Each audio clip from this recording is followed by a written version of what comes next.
The Houston Astros are world champions! Once the overlords of the American League West, the Rangers are now underdogs to their biggest rival, chasing the trophy held by their hated foes in Houston. In 2018, the heat is on in Arlington. A Cooperstown-bound legend reaches the twilight of his career as he continues his quest for a ring. A behemoth bat is being counted on to blossom into an all-around star. This ball hammered deep up to right field. It is gone! That was a rocket to right field. And a mix of young talent and hungry veterans must find the formula that confounded their rivals in previous years. One of baseball's fiercest rivalries, the Rangers and the Astros meet deep in the heart of Texas. The Lone Star Series makes its way to Houston, Texas tonight for the opening game of this three-game series. The Rangers and the Astros going head-to-head at Minute Maid Park. Welcome in. Great to be with you tonight. Should be a great atmosphere here at Minute Maid Park this evening. I am Dave Ramond with CJ Nitkowski. The Rangers coming off a day of rest yesterday, a complete off day, the first and only one they have had this year. That's the good news. The bad news is this team comes into Houston now for the first time since 2009 opening day. They'll be playing now an extended stretch without their all-star shortstop, Elvis Andrus. Yeah, and it's really unfortunate with Elvis. We know what he means to this team, and a guy who has never been on the DL in his career. Well, here is the hit by pitch that happened on Wednesday against the Angels from Kenyon Middleton, and it was a hard fastball at 98 miles an hour, and you're going to see this thing catch Elvis Andrus right in the elbow, and the diagnosis, that fractured elbow will cost him at least 6, maybe up to 8 weeks, so we may not see him again until opening day, until early June, and that is unfortunate for the Rangers to figure out how they work around it, but he has not been the only one. Go back to the Ranger injuries from the opening day lineup. Delano DeShields dealing with the wrist on the DL. Rougned Odor, hamstring on the DL right now, and of course we mentioned Elvis Andrus, and with these guys down, that means there's opportunity for others within this Rangers organization. Jurickson Profar, who we were trying to figure out how would he get playing time this year, well now he is going to have plenty. He started filling in at second base for Rougned Odor. Now he's going to get the opportunity at shortstop. He has played some very good defense so far in limited action at a couple of different positions, so that's been certainly encouraging, but he has also had some really good at-bats. We've seen a lot of hard contact from Jurickson Profar. We have seen him work the strike zone really well and draw some walks, and so now that opportunity at shortstop is going to happen a little bit more, I think, than anybody anticipated coming into the year. Yeah, we're going to see, of course, some fluidity in this lineup and defensively for this team going forward as they try to figure things out. Meanwhile, on the other side of things, you know that Jose Altuve and Carlos Correa, two of the best in the game up the middle. They were outstanding in that opening series in Arlington, but sometimes, CJ, it's when you catch a team. Without a doubt, and right now the Houston Astros, especially up the middle, have been struggling a little bit. You mentioned what happened in that opening series. 16 for 32, and even 500 batting average against the Rangers, the extra base hits, the RBIs. But look what they have done lately. Hopefully that cold streak will continue. George Springer also struggling a little bit. So as much as the Rangers are dealing with injuries up the middle, right now the Astros dealing with a little bit of a lack of production up the middle. Okay, well, one thing we do know, it's going to be intense here this week, and it's always great when these two clubs get together. We're hoping for some of that excitement this weekend. The Rangers and the Astros, game one of this three-game series. Well, we've got some other legends in the ballpark here tonight. Two of the greatest in the Lone Star State's history. Adrian Beltre, Craig Biggio, and Dana Larson. We'll have them in the spotlight when we come back.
Welcome back.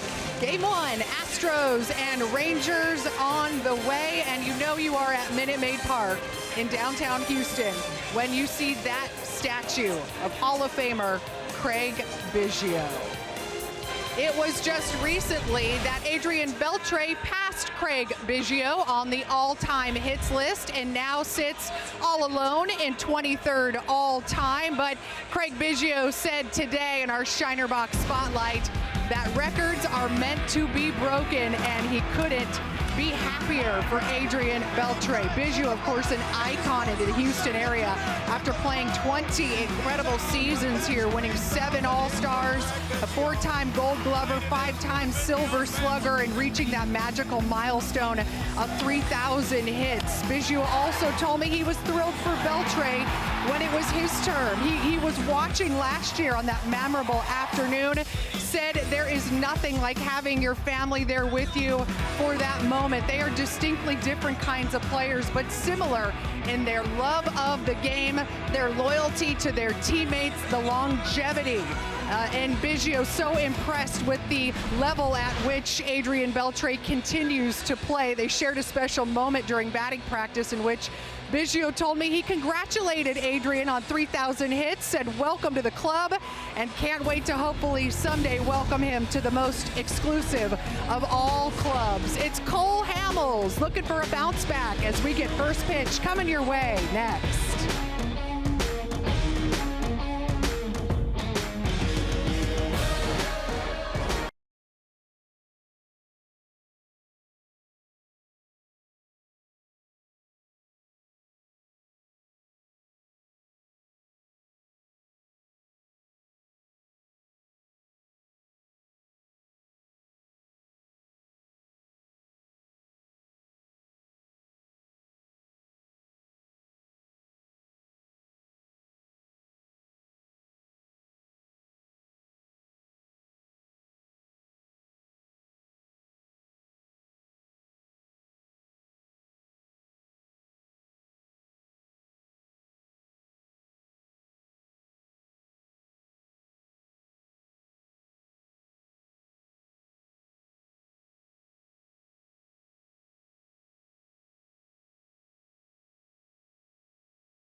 A look at our Southwest starting lineup for the Rangers. 4 wins, 10 losses, coming off an off day. Shin-Soo Choo leading it off as the DH. Then Jurickson Profar bats second at short. Mazara, Beltre, Gallo in the middle. Ronald Guzman making his big league debut at first base. Robinson Chirinos catching. Drew Robinson in center field. And Isaiah Kiner-Falefa, the second baseman, in his first big league start. So, boy, a lot of firsts, a lot of excitement today for some of the young players. And they're going up against one of the real tough ones right now. A guy who is off to an incredible start for the Houston Astros. Garrett Cole, his 3rd start of the season. And Choo takes the first pitch and lifts it out into short left field for out number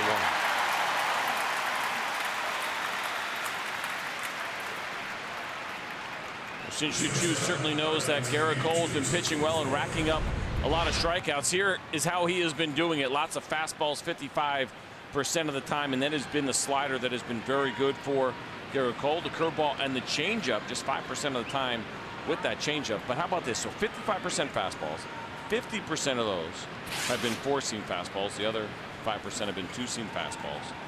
Against that four-seamer, batting average against so far this season, 0.46. He has been crushing it with that pitch, and it has been averaging 96 miles per hour. That's why Chu came out swinging a little bit early. He has some sort of ridiculous numbers right now after his first two starts. Profar fouls that one off and is in a hole 0-2. And you're talking about a guy 1-0 on the year, the 0.64 ERA, but 22 strikeouts in 14 innings pitched. That's a pretty good ratio, especially considering he's walked 3 and allowed only 7 hits. 1-2 the count on Profar. Cole, his first year with the Houston Astros, he's 27 years old. Acquired from the Pirates during the offseason. They traded right-hander Michael Feliz, who had been a big part of their bullpen in recent years, and 3 other players. So it was a, it was a big deal. Profar stays alive, but the Astros felt good in that while it was major league talent they sent the other way, felt like they didn't have to dip into their pool of prospects to get it. Well, they're deep with prospects, and so that offered them the opportunity and the luxury to give up a couple with the idea of landing Garrett Cole for 2 years of control. He is a 4+ player, which means he won't be eligible for free agency until after the 2019 season. And with the core that they have right now at Houston, coming off a World Series win, full year of Justin Verlander, they thought it'd be a good idea to shore up that rotation even a little bit more, and they did. And so far, Garrett Cole has been terrific through 2 starts. The 1-2. That is strike 3 called on Profar, and he thought that one a little low, but he's the first strikeout victim tonight. Talk about fastball command all the time, and this is hitting your spot, but it's hitting it with high velocity. I mean, that is right on the corner at 97 miles per hour. You see Brian McCann sticking it and holding it there. Tough pitch to hit, even with 2 strikes. If you're thinking about trying to be short and quick, not easy to do against 97. So 2 quick outs. That brings up Nomar Mazara, batting 3rd tonight. Cole's first pitch to him. Catches the bottom of the zone. Nomar, good numbers all the way around here in the first 14 games of the season. He was held hitless in Wednesday's game back at Globe Life Park.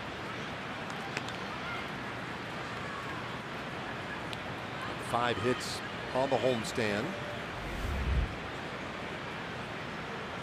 But certainly when he has been on any given night, it's been for the entire evening. 6 multi-hit nights. 1 and 2 now on Mazara.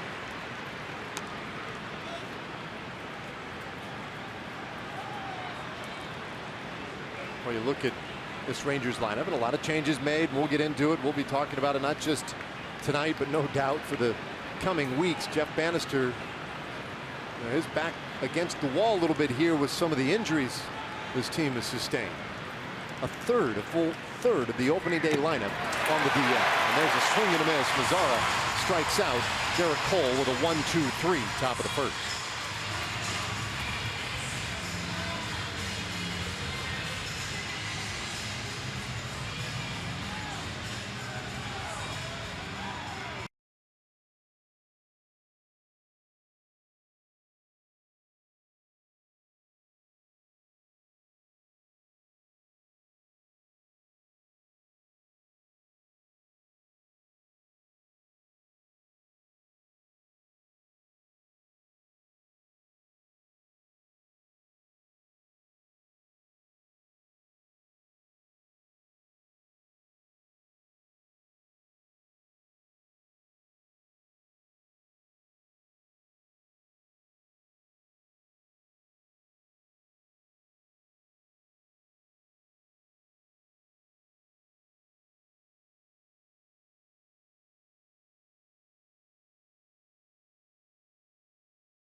of the Angels. George Springer struggling a little bit, leading things off in right field. Alex Bregman at third base, bats second. Altuve, Correa, Gurriel back with the club. His first game back in 2018. He's at first. Gaddis, Marwin Gonzalez, Brian McCann, and Jake Marisnick, the center fielder, rounding it out. And they're going up against Cole Hamels this evening. The left-hander taking the mound. He'll see just one left-handed hitter, one switch hitter in Gonzalez. So first pitch swinging. Springer sends it deep to right field, and that one is gone.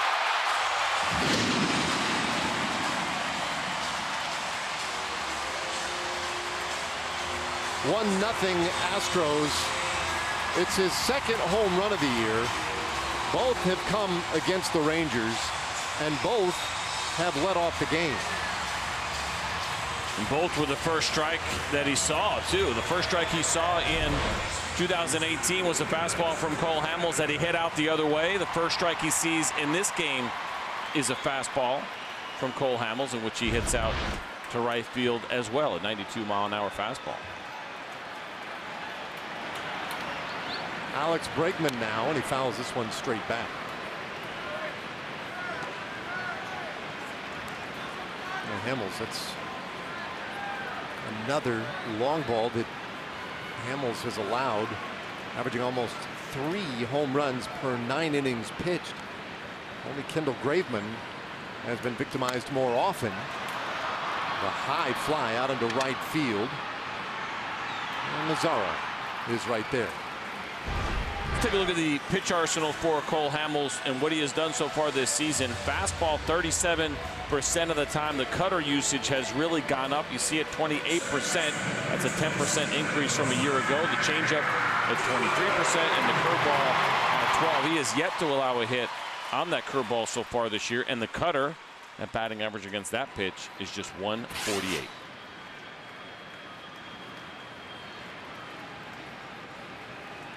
One out, and now he gets Jose Altuve.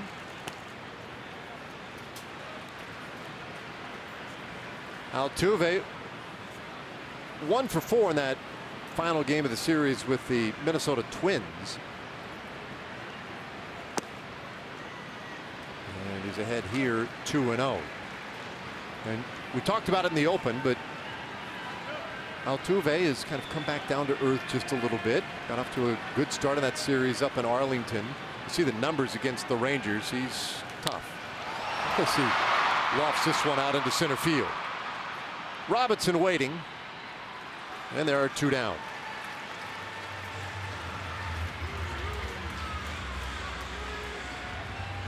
Let's take a look at the Rangers defense, which is delivered to you by DeMontron RV. And in the infield, excuse me, outfield, Joey Gallo, Drew Robinson, and Nomar Mazzara. That'll be Joey's first start out in left field. And then, of course, Adrian Beltre at third, Jurickson Profar at short.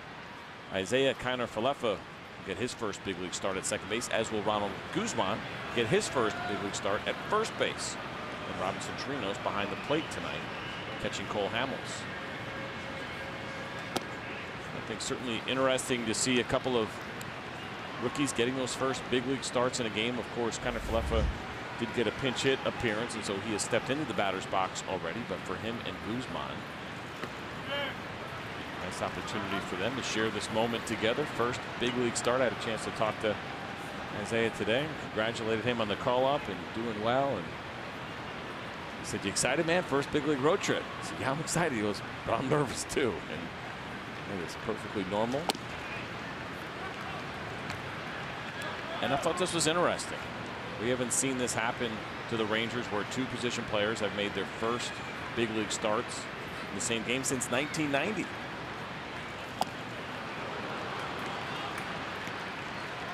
Two and 2 on Correa. Hopefully both of them getting their first big league hits on the same night. That'd be good. Cool.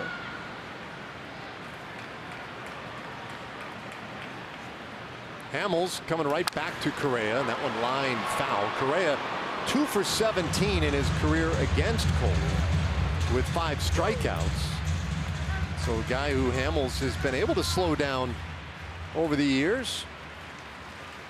Correa comes in with a 317 average though, and a couple of home runs. That's a full count. We saw Cole Hamels use his cutter away to Carlos Correa pretty well. That first game of the year, that pitch that he likes to start away and off the plate, and comes back and catches the outside corner. This one over the plate and lined out to center field. And it will complete the inning. A leadoff home run by George Springer. The only mar of the inning, and the Astros had the early 1-0 lead.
Ford dealer today.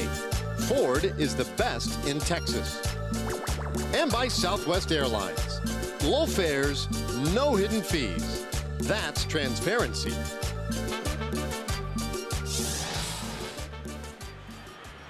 Well, ready to go in the second inning. Garrett Cole against Adrian Beltre. And the first pitch, a little bit off the plate for ball one. 1-0 Houston. As you look at Beltre's numbers through the first 2 weeks of the season. Good average again, but the power has been elusive. No home runs yet for Adrian. A little surprising to see. Adrian Beltre has had quality at bats, that's for sure. We've seen him hit the ball the other way a little bit as well.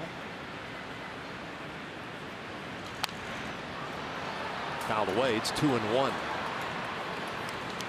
There's Crawford, boxes. They seem like they're so close. Could be an opportunity here for Adrian to get that first one on the board in this series. Even though you got the hard throwing Cole, certainly a fastball that will be difficult to get around on. He's allowed just one home run so far this year. It's on a slider.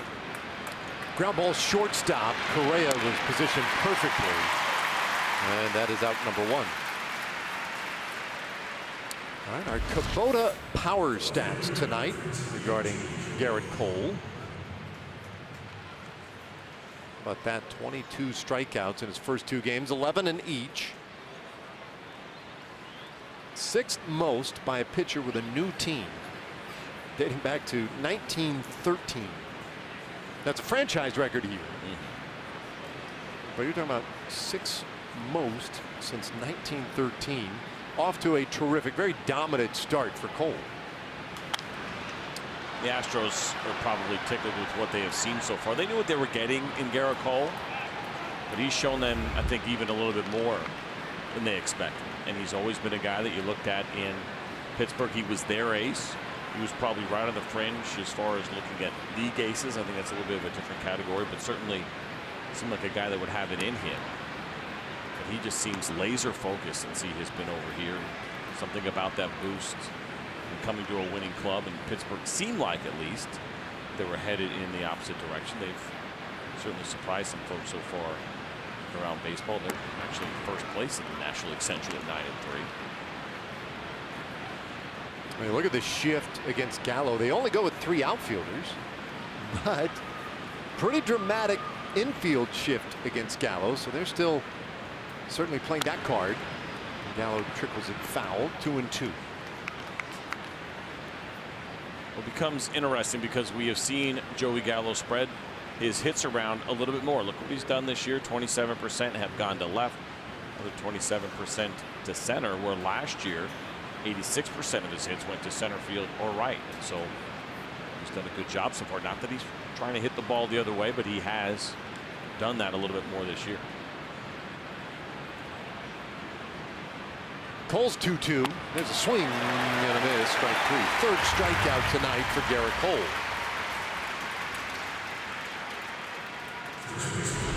This is just good high heat from Garrett Cole and elevated. They were actually trying to go middle in, it looked like, and this ball finished up and away, but at 98 miles an hour and in a 2-strike count.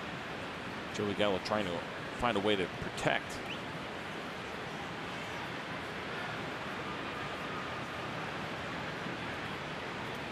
So a 2 away. First big league at bat for Ronald Guzman, and he'll pop this one up into left field. Marwin Gonzalez, a couple of steps to his right. And the first at bat for Guzman, a short one tonight. We played 1.5. Astros with the lead.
Ready to go. Hey, the Rangers and Dr. Pepper teaming up to bring you savings at the ballpark this season. Just bring a Dr. Pepper can to the box office or use the online coupon code Dr. Pepper to get tickets starting at just $11.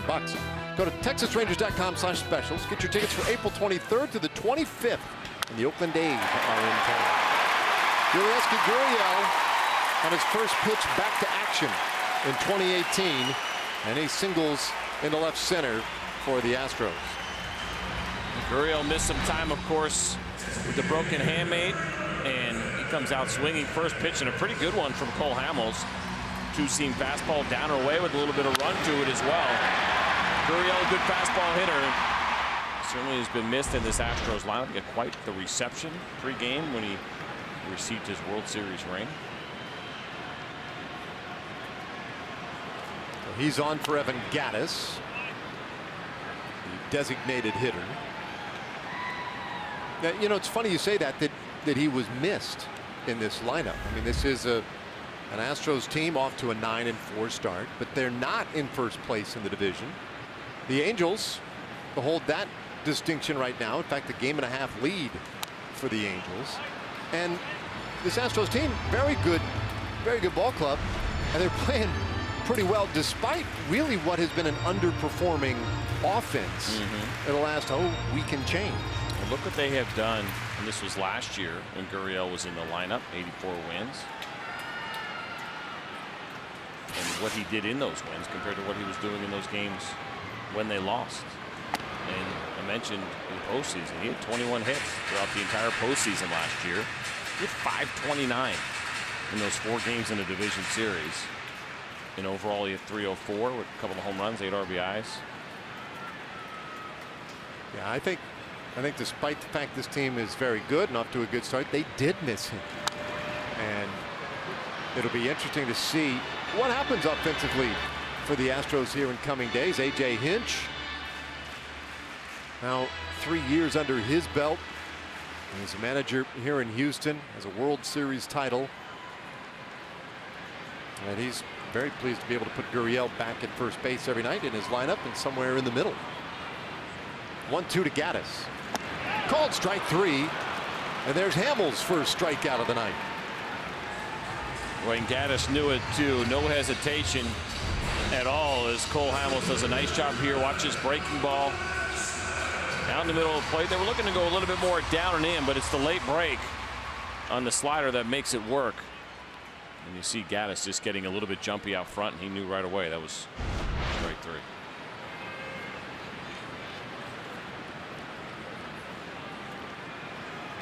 So 1 gone, and now the switch hitting Marwin Gonzalez. Hamels pumps one right in there for a strike. Hamels, you know, has been racking up the strikeouts this year. We're talking about Garrett Cole earlier, but Hamels 23 strikeouts in 16 innings over his first 3 starts. So strikeout a big part of the arsenal again here in 2018 for him. I think he's probably tired of answering that question. It started in spring training. Well, really even started last year a little bit with Cole Hamels because his strikeouts were down. You see where they are right now per 9 and the league leaders. Lance McCullers Jr., Garrett Cole, a couple of Astros on that list. But Cole Hamels 5th right now in strikeout rate.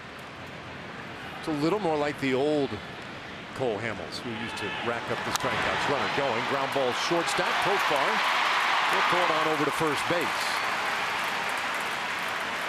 So they had Gurriel in motion, and it keeps him out of the double play. Gonzalez retired 6-3. Gurriel now out there in scoring position. This ball was pretty well struck, but right at Jerison Profar, you see the really good jump by Gurriel. Profar does a nice job scooping this up and making a good throw over to Ronald Guzman. Smart play there by A.J. Hinch. Although I think Gurriel probably could have stole that base. Yeah, well, it looked like it. He had a really good jump. I think good enough that Hamels hit maybe a pitch too late. Says, oh, okay, well, I'll pay a little attention to you now. I think Gurriel's poised to be running anytime soon from second, certainly not with 2 outs. Now Brian McCann. Interesting here for the Rangers. You know, you were talking about Adrian Beltre, and he was mentioning throwing over to that big target at first base with Joey Gallo at 6'5". Well, Ronald Guzman also listed at 6'5".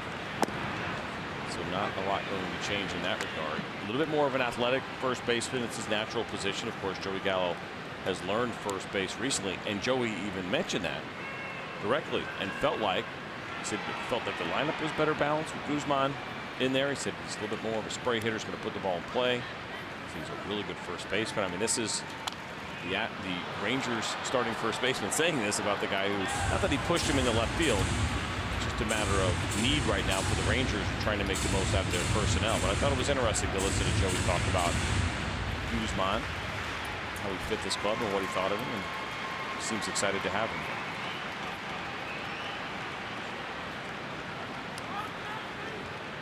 Two outs, Gurriel out there at second, and a swing and a miss. McCann strikes out to end the second inning. 2 strikeouts for Cole Hamels, and we're through 2 so far tonight.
Saturday, April 21st.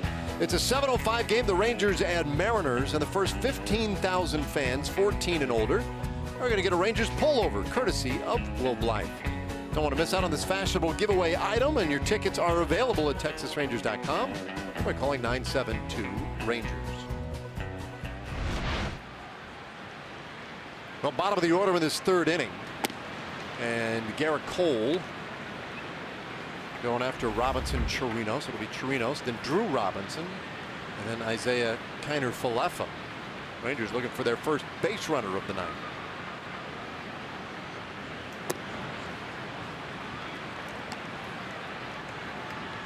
Two 2-0 on Chirinos. Cole with 3 strikeouts in the first 2 innings. Hard-throwing right-hander, Southern California. And this one popped foul back out of play. It's 2-1. We were mentioning earlier, we were talking about the strikeouts of the first 2 starts, 22 of them, a new franchise record here. A guy who began the season basically in the 4th spot in their rotation.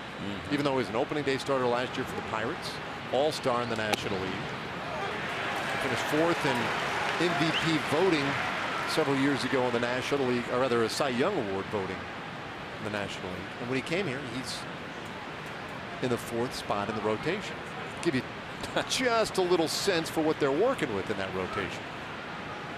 Well, that's the thing, right? It wasn't an addition out of need.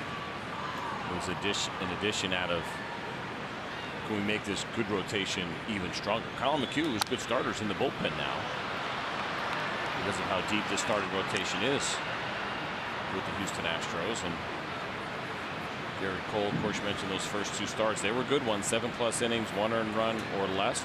But no Houston pitcher has done it consecutively in his first 3. So let's make sure that doesn't happen this evening. 2-2 pitch. We'll do it again. But and sometimes maybe it's a little bit unfair. I mean, Garrett Cole had been very, very, very good. But I think anyone who watched him and saw his stuff thought that there was just a little bit more there. Now that maybe is unfair to some degree because he had been so good. He's a guy that's thrown 200+ innings. You mentioned that tremendous 2015 season in which he was an all-star and 4th in the Cy Young. There's another strikeout as he rushes that one past Chirinos. 4 of them so far here tonight. Time for a Chevy game break. Let's check in with John Radigan.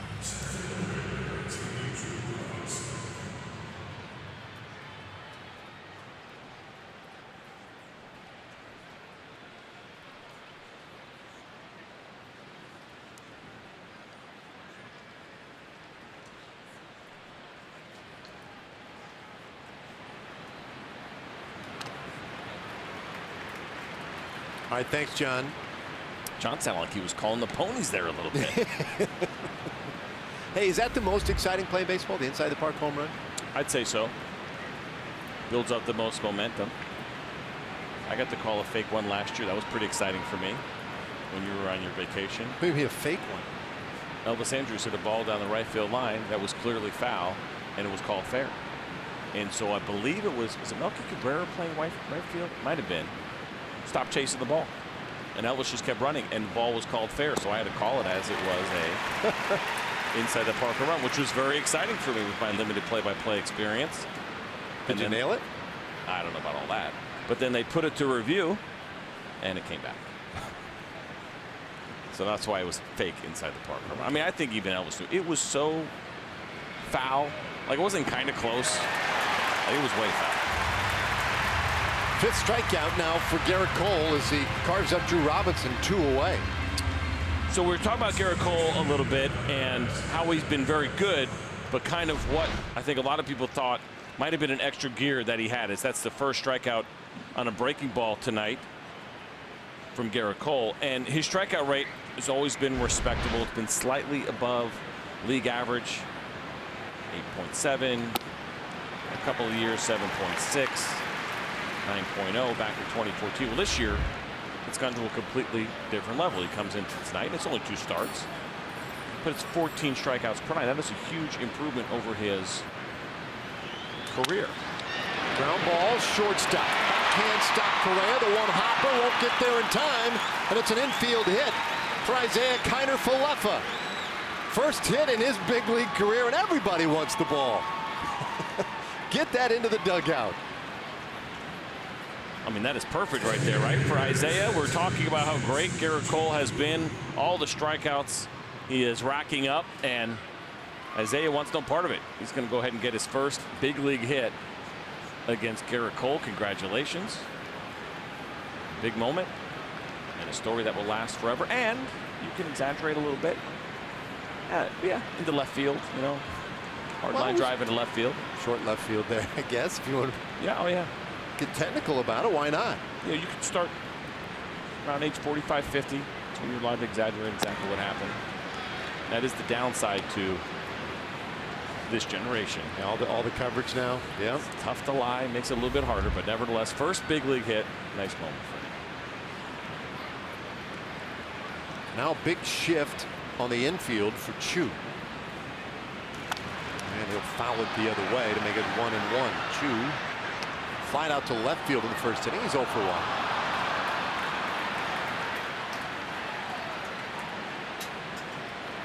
You see the three infielders on the right side of the second base bag. And Bregman left all by himself over there on the third base side.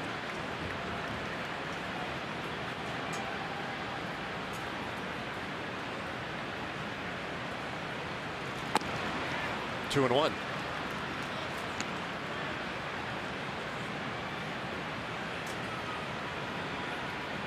We talk about this a lot with you, his ability to hit high velocity going back to last year on fastballs 96 miles an hour and higher. He's got a .318 batting average. So that's why it's interesting to see the shift if he gets a fastball away that he can handle. That was the changeup there at 88 miles an hour, but if Garrett Cole works him middle away, he can absolutely hit a hard ball to the left side as the Astros now move around, and Alex Bregman slides over to the shortstop position.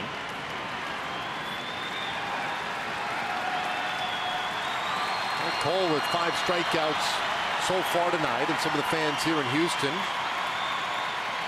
trying to push him to a 6th. The 2-2 pitch, and that is called strike 3, and the inning is done. The Rangers leave a man.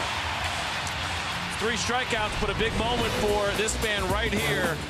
Kiner-Falefa, Isaiah, first base hit in the big leagues, and he did it off of Garrett Cole, despite Carlos Correa doing everything he can to make sure it didn't happen. And there's his teammates asking for the baseball.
Kiner-Falefa. Now to the bottom of the 3rd in a 1-0 game. Jake Marisnick, 9th place hitter for the Astros, and he takes one of the dirt for a ball. And I think for Isaiah, even though he's talking about feeling a little bit nervous, I think getting that pinch hit certainly helps a little bit for him. The pinch hit at bat that he had right at home, that opportunity. Or he came in, I guess it wasn't technically a pinch, right? He came in he pinch ran right on Wednesday. And then he came in 2 different games, right? Yeah. And so he's already, he's been on a big league field, so it helps a little bit sometimes as opposed to say what Ronald Guzman is doing tonight, which is you're thrown right in there in the starting lineup and you're batting 6th for the Rangers against the defending world champs. That brings a little bit of a different kind of maybe nervous energy to it. But getting that first hit, I think, certainly helps kind of get rid of those nerves, and doing it off a really good pitcher who's off to a tremendous start helps as well. 1-2 pitch, and this one off the handle. Oh, Guzman right there at first. They'll take care of Marisnik. There's one away. TXU Energy Power player to watch, George Springer. We didn't get to watch much of him in the first inning. As the first pitch he saw, he sent the other way and over the fence. Home runs as a leadoff hitter, though, since 2016. Only Charlie Blackmon and the Twins' Brian Dozier have more than Springer, now with 56 of them.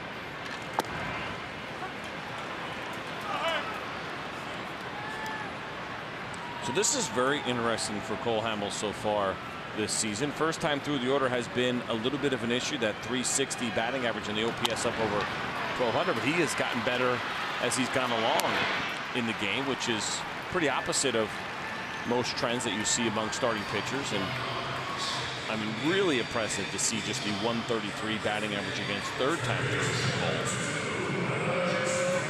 Those numbers will even out a little bit, I think, as the season goes on, but it's encouraging to see him get stronger as he goes. Those first time through the order numbers will certainly go down. To me, it speaks to his veteran status, right? I mean, here's a guy whose velocity is down appreciably off last season, and a lot has been made of that. So you don't have quite the same stuff maybe that you used to have.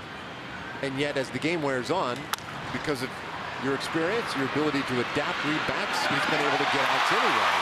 As the ground ball to Profar thrown away, Bregman will go to second base.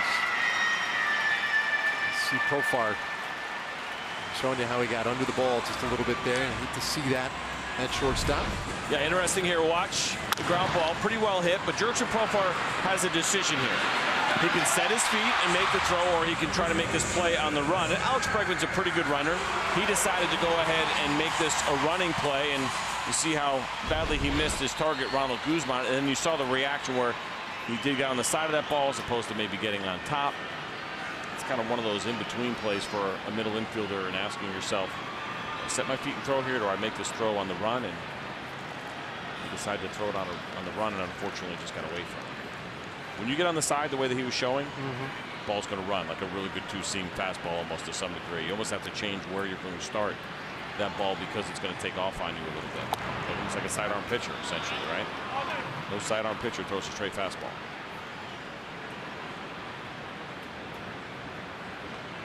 It is a two-base error on Profar. Looks like he's going to work his way through this one mentally a number of times till he convinces himself he's got the right idea. Now Altuve takes one low. The problem with that error, of course, the fact that it's two bases, that puts him in a scoring position, but then instead of Altuve leading off next inning, you have to deal with Altuve now with a chance where a base hit might just score a run. Yeah, with that runner in scoring position, Jose Altuve 4 for 9 so far this year, so he has swung the bat well in these spots and really has over the course of his career.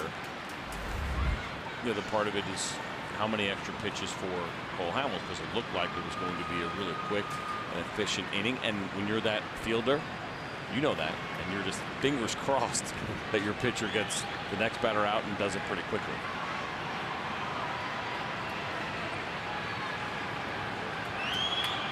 It's like Chirinos and Hamels just making sure they have the same thing in mind. It'll look good. Strike 2 called, and leaving it up on Altuve. I think that's what's going to be the difference here for Cole Hamels. I mentioned it when we showed his arsenal that the cutter usage is up over 10% from a year ago, and if the velocity stays where it is, maybe down a tick or two from last year, that cutter is what's going to make up the difference.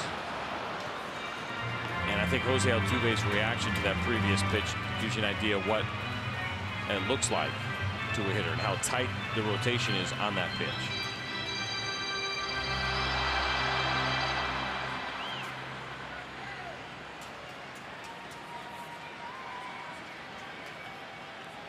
Two balls, two strikes. Another foul ball. We know Jose Altuve's got good bat speed. We know that he's good on pitches up. But you see him late on a 91-mile-an-hour fastball, and it's because of how you got there. So one thing is you can't just look at everything in a vacuum and say, well, if you throw a 91-mile-an-hour fastball to this spot, this guy's going to crush it. It's a bad pitch. It's not a bad pitch if you get there a certain way that can slow his bat down a little bit, and using the off-speed pitches the way that Cole Hamels has so far in this at-bat accomplished that. Oh, and he just missed. I think Chirinos held it just a moment longer, trying to sell the idea to Phil Cuzzy, and it wasn't biting. First full count so far tonight for Cole Hamels.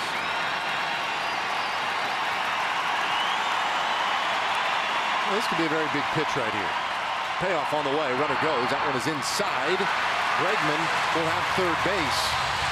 Stolen base. Altuve on via the walk.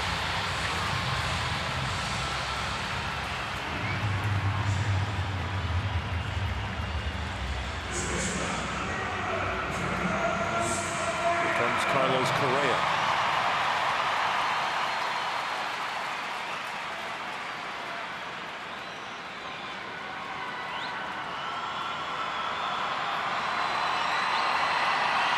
Gary Pettis sneaking in there to have a word with Bregman.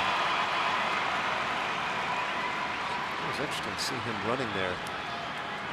I think with Adrian Beltre playing back and Alex Bregman kind of getting a sense that no one was holding him, or at least not close enough, and more focused on Altuve. He saw an opportunity to get a pretty good jump. He took advantage of it. It certainly is risky, obviously, if they were to throw him out. You have to feel 100% confident that you can get there. He was, and he got himself his first stolen base of the year. One strike pitch to Correa, and he'll pull that foul. It's 0-2. So Hamels with 2 strikeouts so far. You got Gaddis and Brian McCann, two of the more veteran hitters in this lineup last inning. And you could argue he could use a strikeout right here. You see Correa, though, and you mentioned it in the open, slowed down a little bit lately. 4 for his last 22. 0-2 pitch. This ball hit well out to left field, but right to Joey Gallo. So the inning is done. Astros leave a pair, and after 3 complete, it's still 1-0.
If you're an all-star Rangers fans, April 21st is the time to get your game on and go play. That's right, Smash Mouth will be performing a post-game concert on Saturday, April 21st. That will be presented by Budweiser. It'll be the Rangers and the Mariners. Make sure you stay for the concert. Game starts at 7:05. You never know, Dave, if you don't go. Yeah, I was kind of working through your 8-track collection the other day, and I didn't see that in there. Yep, that's right. Profar takes a strike, 1-1. Profar, Mazzara, and Adrian Beltre in the 4th inning. Rangers with 1 hit through the first 3. An infield single by Isaiah Kiner-Falefa. Garrett Cole has been pretty sharp early on, and he gets ahead here 1-2. That fastball consistently at 97, and looks like it's a difficult one so far tonight for Rangers hitters. Yeah, it has been. The last couple of strikeouts have come on breaking balls, but the first 4 were all on fastballs 97 miles an hour and higher.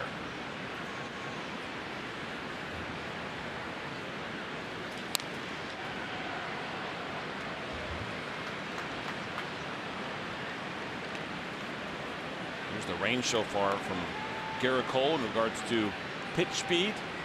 Slowest pitch we have seen has been 81 miles an hour. That's his curveball, and the fastest we have seen is 98.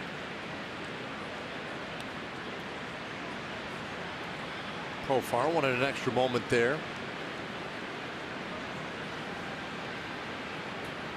Now the 1-2. A swing and a miss, strike 3.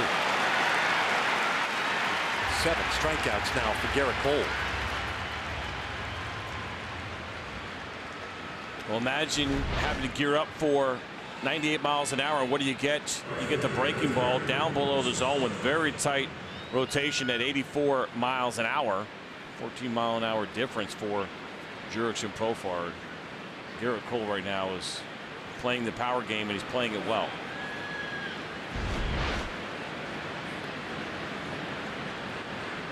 One away, and he'll look at Nomar Mazara. Struck out Mazara in the first inning.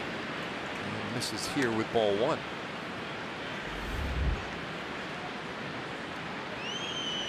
Average now down to an even 300 for Nomar.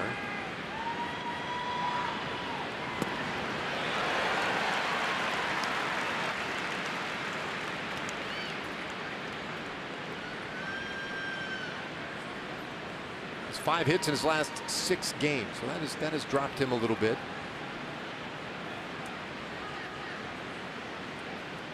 Nomar also hard to believe here 2 weeks into the season, just the 1 home run. He's behind in the count here 1-2.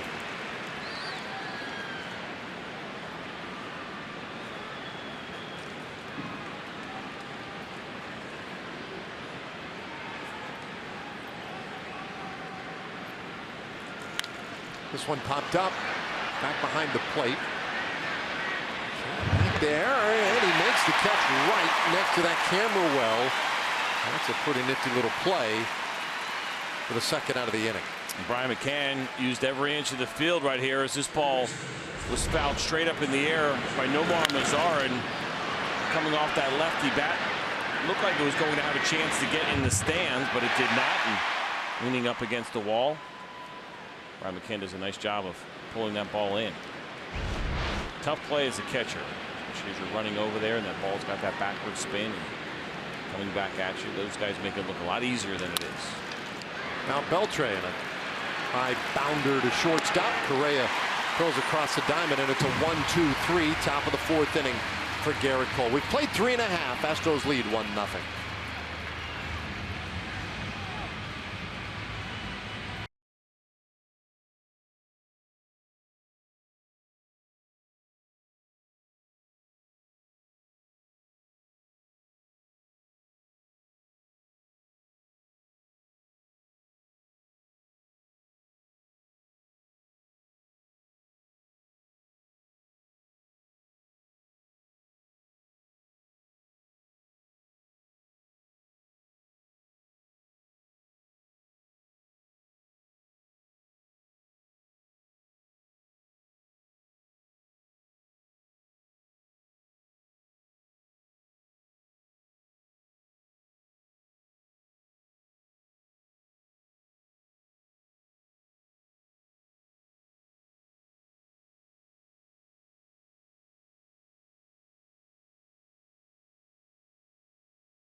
No hidden fees. That's transparency. By Budweiser, a legendary lager for legendary moments. Rangers fans, this Bud's for you. And by your local GMC dealer. Visit your local GMC dealer today.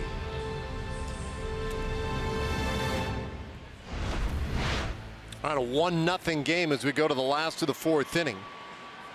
Hamels has pitched well so far. He'll see Yulieski Gurriel, Evan Gattis, and Marwin Gonzalez in this 4th inning. I'm Dave Rabbit with CJ Nikowski. Great to have you along with us tonight. There's a fastball from Hamels right in there for a strike. Dana Larson work of the sidelines hard down there as well. How about Dana on this trip, but just for this series? And we only get to call 2 games in this series. Quick turnaround for Dana. Night game tonight, day game tomorrow. I guess 3 o'clock start. Yeah. And then, of course, the Astros and the Rangers will be on Sunday Night Baseball on ESPN, that exclusive game. So her first road trip is a short one. Well, she's hustling today, though. Already Craig Biggio working a bigger angle there with the Hall of Famer who works for the baseball office here in Houston. Talking to one Hall of Famer about another future Hall of Famer before the ball game, so she's not messing around. We'll get some stuff done while she's here. Game face is on. Gurriel, the 2-2 pitch, just inside. So Gurriel back today. It's his first game back off the disabled list for the Astros. Let's watch the glove here. Fox Tracks had this pitch just off the plate. It did appear that it was. Cole Hamels wanted it, though. Look at that one instead. Good breaking ball. It looked like the cutter from Cole Hamels. This had some good movement on it. Watch the velocity here. First of all, you see the pitch in a really good location, and you see Cole Hamels kind of walking it off. He knew. That's a little bit of a bigger version as far as what the break looks like on the Cole Hamels cutter.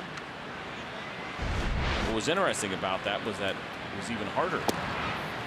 See, that's the curveball at 79. The cutter has averaged around 86 miles an hour so far this year, but that one was at 89 miles an hour. So a lot of times when the cutter velocity goes up, you'd actually expect the break to get a little bit smaller. In that case, it was harder and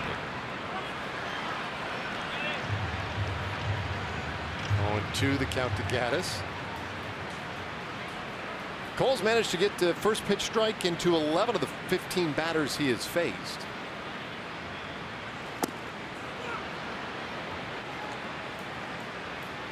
1-2 the count. That Gattis, that was interesting. Looked out to the mound. He was muttering something. I don't think he liked having his feet moved right there. I mean, it's fine, right? Everyone's prerogative to be upset by that. He swings and misses. Strike 3. So back-to-back strikeouts to start the 4th inning for Cole Hamels. Good use of the curveball here from Cole Hamels. It was really actually a very nice at-bat over the wall. Overall, how he worked Evan Gattis. There's the finished pitch. Curveball that is down. Was that a cut? Might have been more of a cutter. That was a curveball, 80 miles an hour. We'll see Hamels' numbers when he gets ahead or when he falls behind. When he's ahead, dramatic difference. 161 average, 502 on base plus sluggage. Well, the first pitch to Marwin Gonzalez, that misses low, and the numbers turn dramatically in his favor now. Gonzalez rolled out to short in the 2nd inning. He's 0 for 1.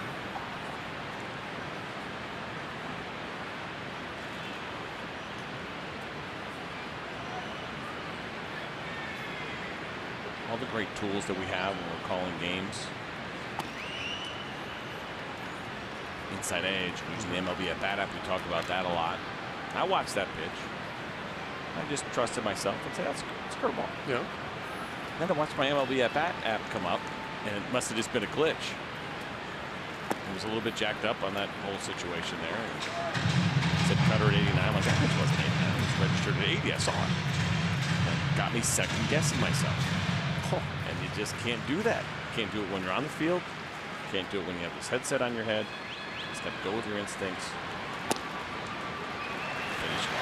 Ball forward to Marwin Gonzalez. 2-out walk. Don't you ever second guess yourself.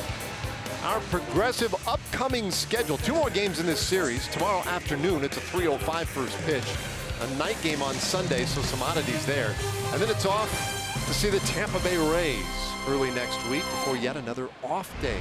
Rangers start getting those little breaks in the schedule now and again. Here's Brian McCann, who struck out his first time in, and he takes ball 1.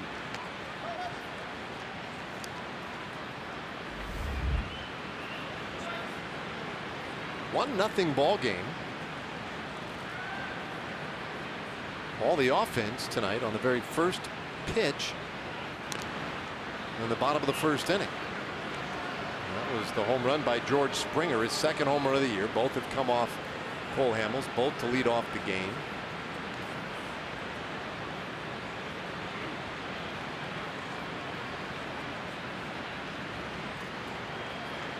A little game of cat and mouse going on here between McCann and Hamels. I wonder if he's concerned about Marwin Gonzalez at first.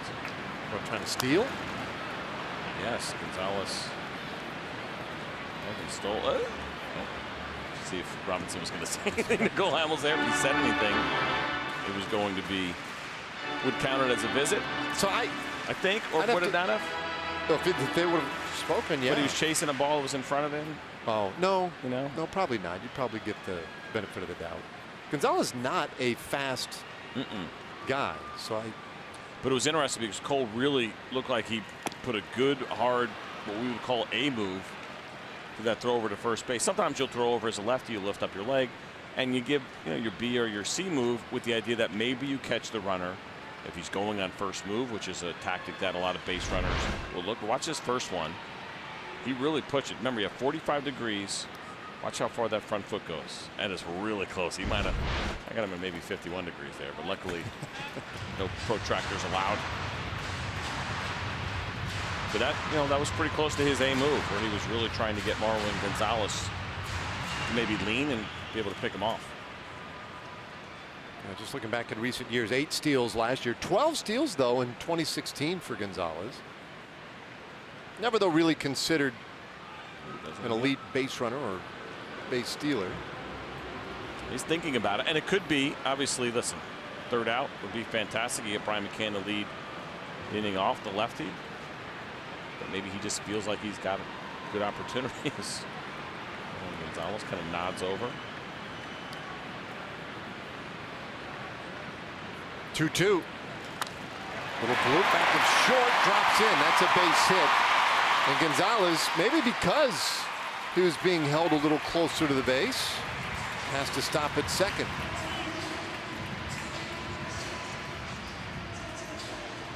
So McCann with a base hit. Astros have 2 men on here.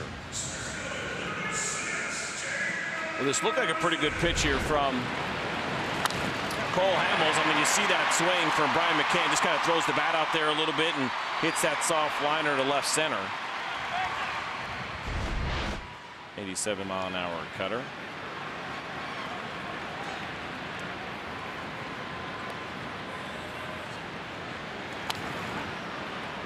Riznik fouls off strike 1. He's 0 for 1. Hey, so check this out here with Cole Hamels. Watch just before he comes set. See that? Where he went and touched his jersey once. And what you can do with signs, keep things moving. And I'm not sure exactly this is what Cole does, but you can do a plus-minus system. Instead of shaking off and having your catcher go through his signs again, you can use plus-minus. So the way that works for some pitchers is, let's just say Robinson Trinos puts down a 2. And you want to throw 1. You want to throw a fastball. Instead of waiting for him to go through the signs again, you touch your chest once. That just means +1 from what you just did. So that means go to 3. If you touch your leg, that would be -1. Then go from 2 to 1. Which is a pretty interesting system that some guys will use. Just if they do it, if they feel like it's going to take too long to get to the pitch they want to get to. And they'll do it sometimes, and there was no runner on second base in that situation. But if you like keeping momentum, and you know, if you're feeling like, you know what, I want to save some time here. Cole Hamels throws 5 pitches: 4-seamer, 2-seamer, curveball, cutter, and changeup.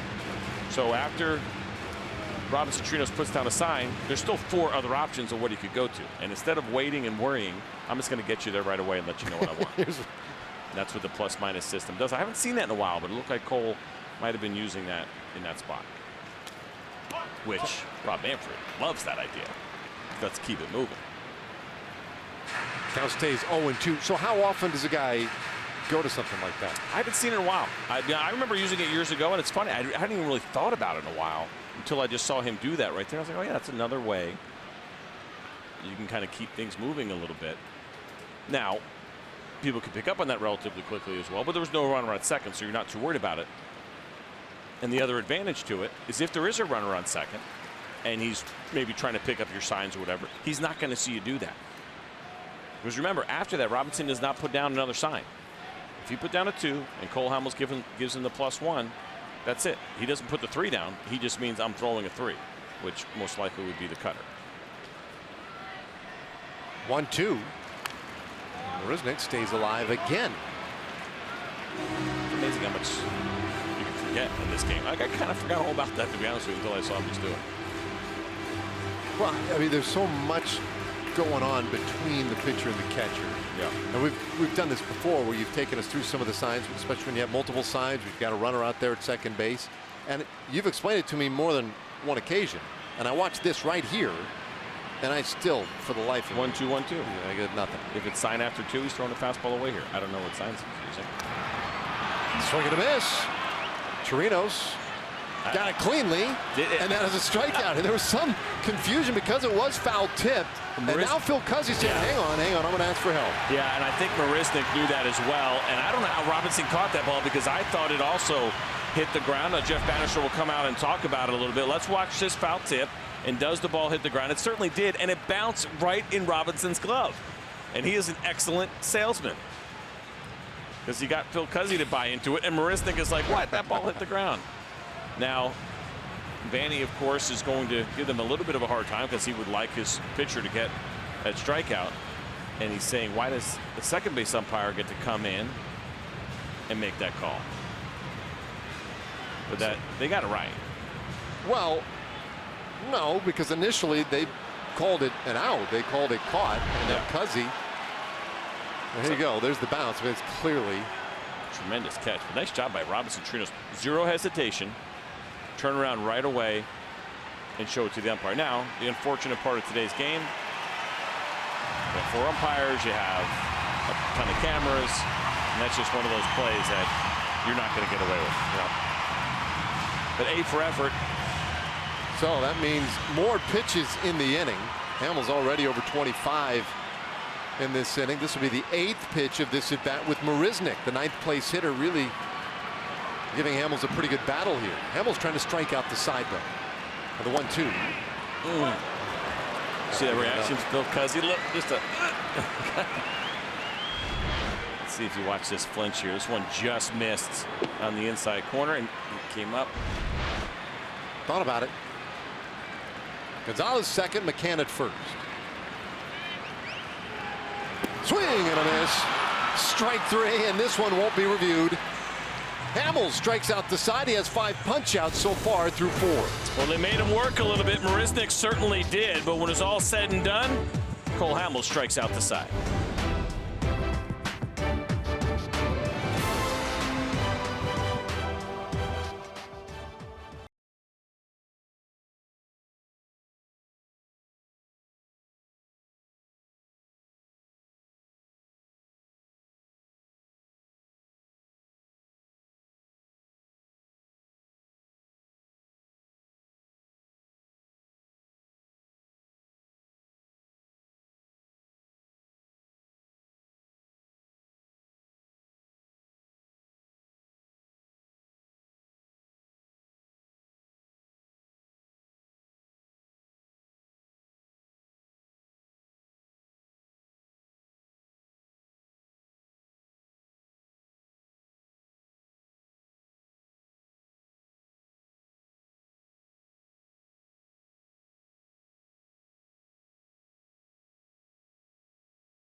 inning at Minute Maid Park. Joey Gallo and Ronald Guzman batting back-to-back in the lineup here today, and despite the inherent nerves that come with making your major league debut, there's a real comfort level here today for Ronald Guzman because of that man Joey Gallo and also Nomar Mazara, very good friends that have played baseball together in the minor leagues for years and dreamed about getting to play together at the major league level. Gallo even said he knew he may have to bounce around a little in the field for Guzman to get here, and he was happy to do it. A real bond with these young players, as they know they have a great responsibility and an opportunity to help this team right now, guys.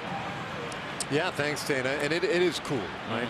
And I'm sure it helps the guy feel a lot more comfortable, who no doubt stood in the on-deck circle many times while Gallo was at the plate ahead of him.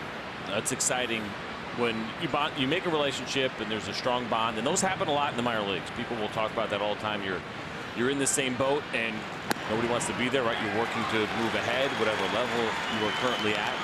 But the relationships have a tendency to run a little bit deeper in the minor leagues. Not to say that they don't at the big league level, but I've had that conversation many a times over the course of my career with a lot of players, maybe because there's a little bit less pressure. So it's cool to hear Joey Gallo talk about that and be so excited for Ronald Guzman, and also the unselfishness. I don't think that is something we can just gloss over. And Joey, no doubt, is sincere in that. Whatever I have to do. And some guys say that, and then some guys actually mean it. I think in the case of Joey Gallo, especially in this situation here, he certainly means it. Well, I'll tell you what, he's been doing it, whether it's for Ronald Guzman or others, since he's been with a big club. Now, this was the year where Gallo was going to be at first base, and that's that. And yet here we are 2 weeks in, and he's back in left field to accommodate Ronald Guzman, who is here because of injuries elsewhere on the diamond. The one strike pitch outside, but he never wavers. Gallo just takes the glove, heads out to the new position. He's excelled everywhere that Jeff Bannister has put him. Guzman, meanwhile, great opportunity now. He saw just one pitch in the second inning from that man, Garrett Cole. And he sent it out to left field for an out. This time a little more patient. Just the second big league at bat in his career, and it's high, 3-1. Guzman had a really nice year at AAA last year at Round Rock, and 125 games. He hit .298. On base percentage was .372. The OPS up over 800. 12 home runs. The previous year, AA, he hit 15. Fouls it away. It's a full count.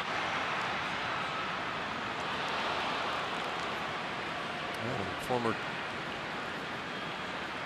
Tom Grieve, minor league player of the year. Now that was last year.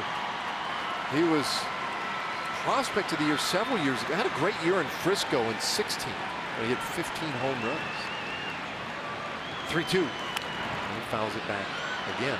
I think we'll put you on the track. You mentioned that year that he had in 16, and he almost repeated the numbers with actually some slight improvement at the next level in AAA the very next year. So things have been going really well for him the last couple of years. He's spent a little bit of time playing some winter ball for the Toros in the Dominican Republic. 3-2 pitch. Pulls this one just foul again. Beautiful La Romana. This is where Toros del Este play.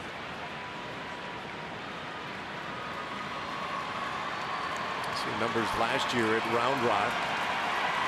Very good. Just 23 years old. Now, he grew up with Nomar Mazara. They were teammates together in the Dominican Republic when they were teenagers. They won the Junior Division Championship in the RBI World Series back in 2010. So that's where that relationship comes from. 3-2. Outside, ball 4. 8-pitch at bat. Guzman draws the walk. And he is just the second base runner tonight against Garrett Cole. 2 base runners so far have been the 2 guys that are getting their first starts in the big leagues. Kiner Falefa had that base hit back in the 3rd inning, and now Ronald Guzman with the walk here in the 5th. And now Robinson Chirinos, who struck out in the 3rd.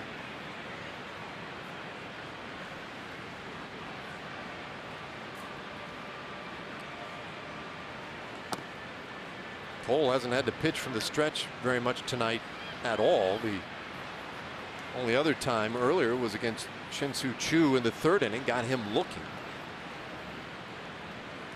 Under the stretch for the 2nd time tonight, this time against Chirinos.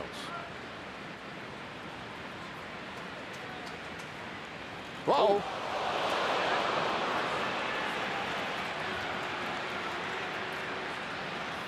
Chirinos able to shrug that one off, but that was coming at a very dangerous area. Fortunately, it was not a fastball. I believe it was 86 miles an hour. So I don't know if this was a left-on-left changeup, or excuse me, right-on-right changeup, or a slider that got away from Garrett Cole. Not that it feels any better.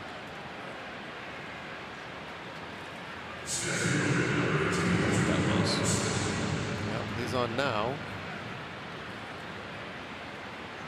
This team can't really afford much more in the way of injuries and that kind of stuff. So anytime you see a pitch coming inside, boy, you start to worry. Guzman at second, Chirinos at first, and now Drew Robinson, and he takes off the plate.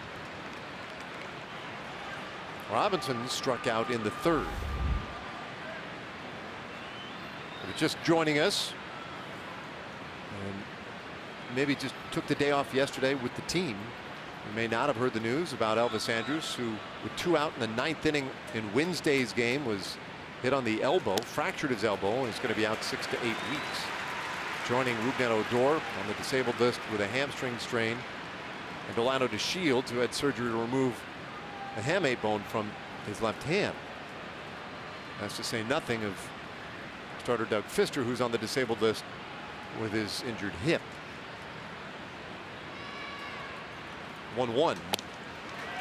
Catches his own. Drew Robinson did not like that call, and understandably so. Here are those injuries, and 3 position players from the opening day lineup: Delano DeShields, Rougned Odor, and now Elvis Andrus. Talk about the middle of your defense and how important it is, from the catcher to the shortstop to the second baseman to the center fielder. Well, the Rangers now missing 3 of the 4 from their opening day lineup. Well, this one gets away. Both runners with good secondary leads. They'll take off and advance 1 base each. Guzman to 3rd, Chirinos to 2nd on the wild pitch. It's kind of interesting here from Garrett Cole. We have seen a really live fastball from him. Now looking at his last 6 pitches, he's only thrown 1 fastball. Looks like a slider there that he just yanked.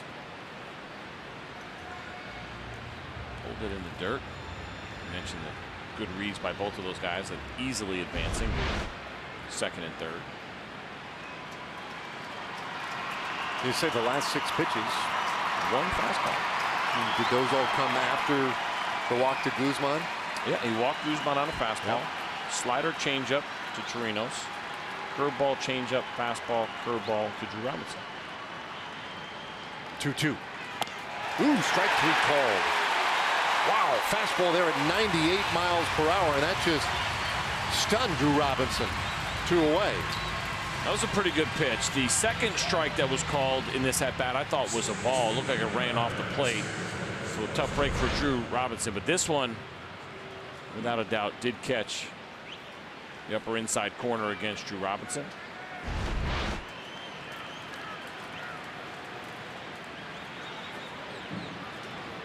Now 2 away.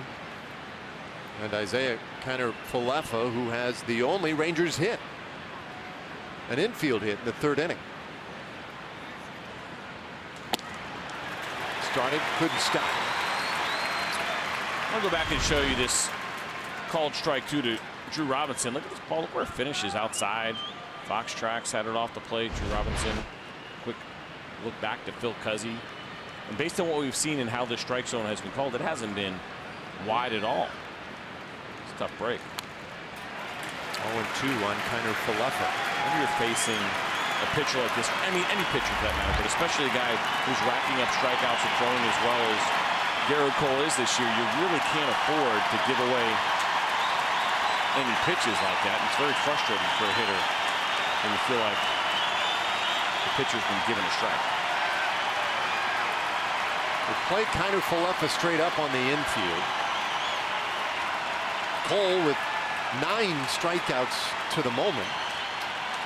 And time called. And Cole still short of 70 pitches for the night. So he's managed to rack up a lot of strikeouts without really running that pitch count out of control. And the 0-2. There's a ball. 1-2 the count. Pitch number 69 from Garrett Cole registers at 99 miles per hour. And look at the 3 right there in the box tracks, all of them on the corner. Cole steps off. He and McCann having a little trouble right now.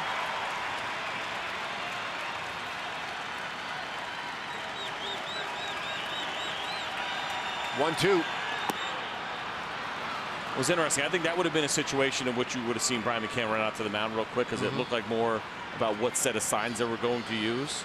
Lance McCullers Jr., who was on this team, and told me he uses 3 sets of signs, and they have a way of communicating which set they are using. I would assume that Garrett Cole has at least 2, if not more. Seemed like there might have been some confusion about which sign, or which set of signs they were using. 2-2. And Hunter Falefa stays alive. I'm watching McCann putting down his signs. And it looks like the equivalent of mumbling. And I don't, you know, again, like. Well, if you know what you're looking for, and if I told you right now, it is sign after 2. Right. Assuming, let's see if he puts a 2 down. He may not if it's not. So it's a fastball. If that's what they were using, it would be fastball in, but he shook him off. Now it becomes, all right, sign after 2, then what? Shake first. Well, that's part of the routine, right? So if you're, let's just say we're just kind of guessing here, but if you're using that, you say sign after 2, shake first, or sign after 2, shake last, which means that once I shake you off, then we go to last sign. I got nothing there. That was a whole lot of, couple more 2s in there. Here's a 2-2 pitch and a breaking ball called strike 3. 10 strikeouts for the right-hander so far, and we're halfway there tonight.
All about pitching so far tonight. It's been a great matchup. Garrett Cole has come out firing. We've seen some big fastballs from him.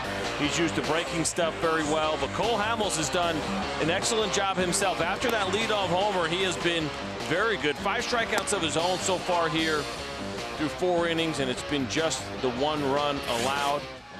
So you're absolutely right. A couple of good arms, experienced arms. Certainly Cole Hamels a lot more than Garrett Cole, but Garrett Cole's got some skins on the wall, as Jeff Bannister likes to say. It's a kind of banny phrase. I'm sure it's not his, but it's one I hear him say a lot. Yeah, both these guys with plenty of skins on the wall, as Hamels drops a breaking ball in there for a strike to George Springer. Well, these two combining for 15 strikeouts, 3 walks, and only 4 hits. 1-1. Doing it with different styles with Cole Hamels, of course, the velocity right now on that fastball. We've talked about it. Down a little bit, 90 to 93 so far tonight, but it's been the use of the cutter, curveball, and even the changeup. We haven't seen maybe as much of the changeup, which was really working for him earlier. I mean, he's getting a lot of swings and misses on the changeup. And I say he hasn't been using it as much. It's a pitch that this year he's been using 23% of the time. So far tonight, 16% of the time. Ahead of Springer here, 1-2. Brings that one a little bit in. But it's a cutter that has really jumped. We've seen that pitch used about 34% tonight, which is right even with the fastball. So I think we're seeing a little bit of a change here for Cole Hamels. More cutters, maybe more two-seam fastballs. Fly ball deep to right field. Same spot. And Springer is homered to very close, the exact same spot of the ballpark tonight as he did in the first inning. 2-0 Astros. It's pretty amazing to see from George Springer. He's got 3 home runs this year, and they're all off of Cole Hamels.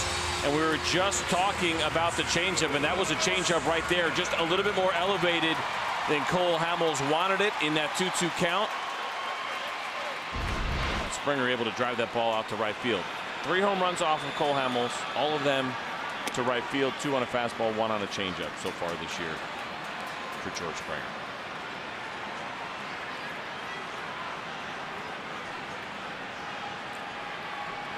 Two solo shots for Springer. All the offense in this one. Alex Bregman pops this one up into short center field.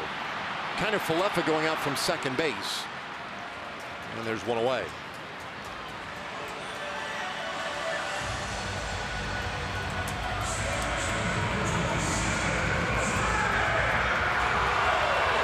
And here comes Jose Altuve.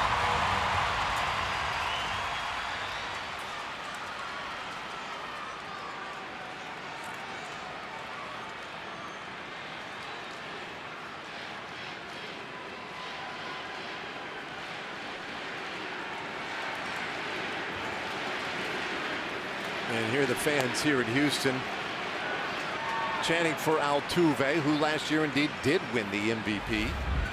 0 for 1 tonight with a walk. And was rewarded in the offseason with the longest contract in franchise history.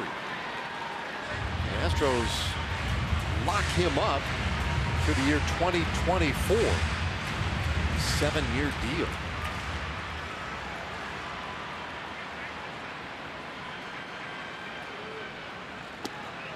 Hamels runs it a little tight. 1-2 the count. 1 out.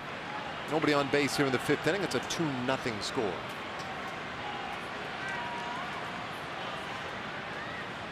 Altuve's been tough on a lot of teams and a lot of pitchers. But he has a personal 13-game hitting streak against the Rangers. It goes back to last June.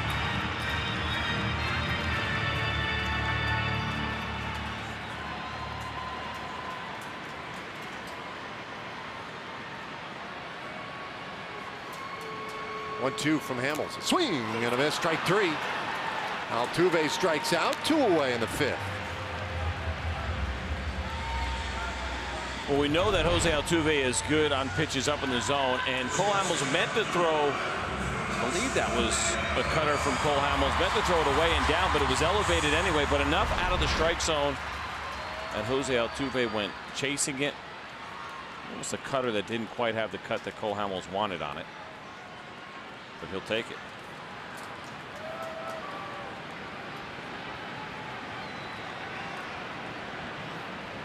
Carlos Correa 0 for 2 so far, and he takes a strike.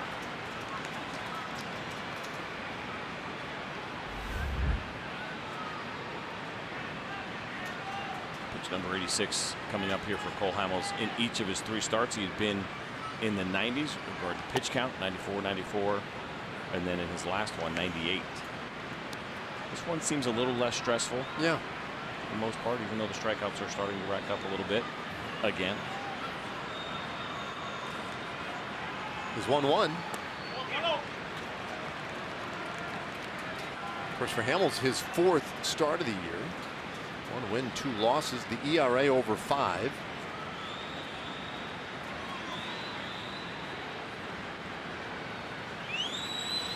Been a big strikeout year for him to start, but he's also been really hurt by the home runs. 3-1 to count. He's given up 7 home runs so far now, and not quite 21 innings. Of course, 3 of those 7 home runs hit by that guy. So I don't know. Maybe he's not having a bad home run year. Maybe he's okay if he just didn't have to deal with Springer. Maybe Springer's just having a great home run year against Cole Hamels. And only Cole Hamels up to this point for Springer, which is kind of interesting. We talked a lot about his power last year, World Series MVP. That was a swing and a miss. 7 strikeouts for Hamels through 5 innings, but another solo home run by Springer pads the Astros lead.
We move it along to the 6th inning. George Springer's been the story tonight. A couple of home runs.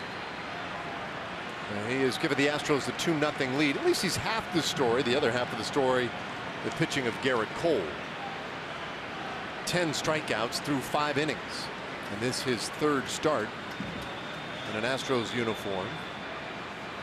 Had 11 strikeouts in each of his first 2 starts with his new team. And he has the top of the order coming at him here in the 6th. Garrett Cole in those 2 starts, exactly 102 pitches in both of them, and through 7 innings in both of those starts as well. So based on what we've seen so far, he's got at least 30 pitches left in him, and right now on pace to potentially get himself through 7. Popped up down the left field line. That one out of play.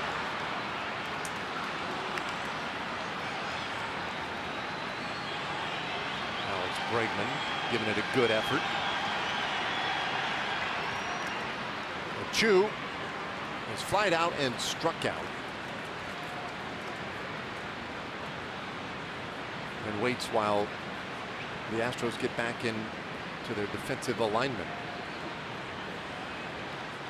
Outfield plays him straight away. Infield with a shift For Chu to pull it to the right side. Pulls 0-2. Check swing, and he went around. That is strike 3. So 11 strikeouts again tonight for Garrett Cole. The next Texas Chili Company Dollar Hot Dog Night coming up on Wednesday, April 25th. Rangers and A's. Come on out to Globe Life Park. Enjoy ballpark hot dogs for just $1 each.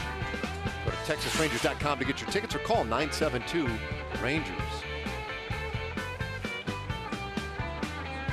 A blank slate right there for you, CJ. You could put anything you want on that. Red onions and mustard. And if you weren't, if you were the type, you could even put ketchup on it. I know that fires you up. I'm not going to pretend I get fired up about it. I just really prefer mustard. Although I like sauerkraut a lot too. You a sauerkraut guy? Well, I'm okay with the sauerkraut. Popped up left side of the infield. Bregman right near the mound. 2-1.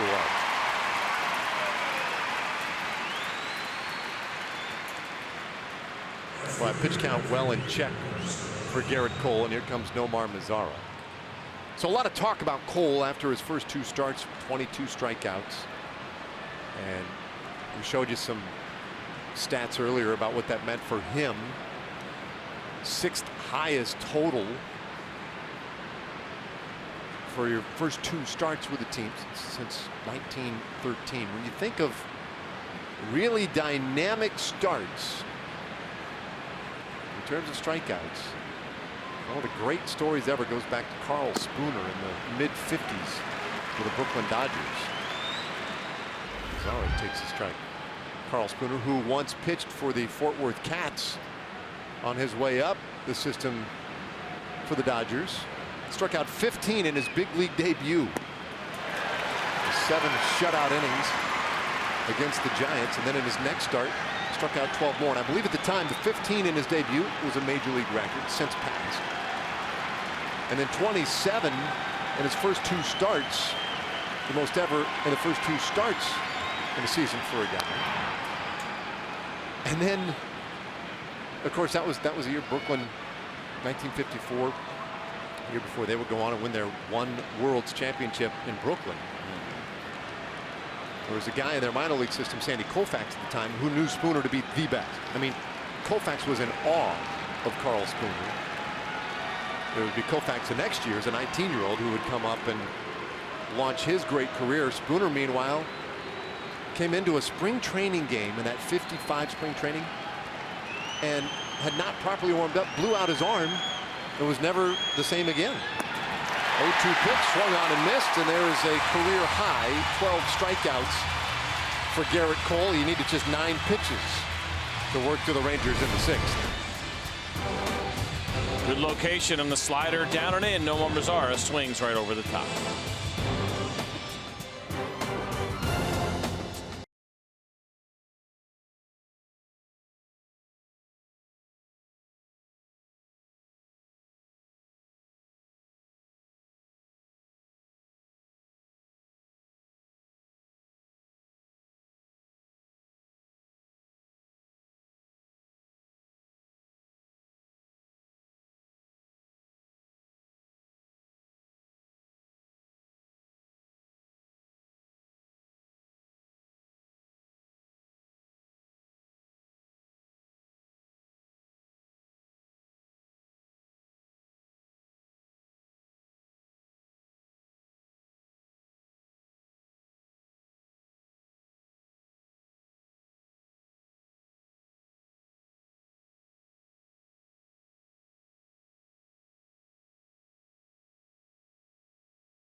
Out of the 6th inning. 2-0 Houston leading. Yulieski Gurriel leading things off here. Cole Hamels with a nice bender in there. Swinging strike one. And not to get lost in this is the good job that Cole Hamels has done here tonight. Throwing the ball well. Pitches look sharp. There's 2 solo home runs by George Springer right now. The difference, but he is throwing the ball well. 7 strikeouts, 2 walks through 5 innings. Working with pretty good tempo here. Gurriel couldn't stop himself. It's 1-2. Yeah, it's been an interesting year for Hamels so far. We've seen the drop in velocity on the fastball, and that's a fairly significant drop on average that we have seen for him this year. Little bounder toward third. Beltre charges, pumps the glove once, but has time to throw out Gurriel, who's not the quickest down the line, and that is out number 1.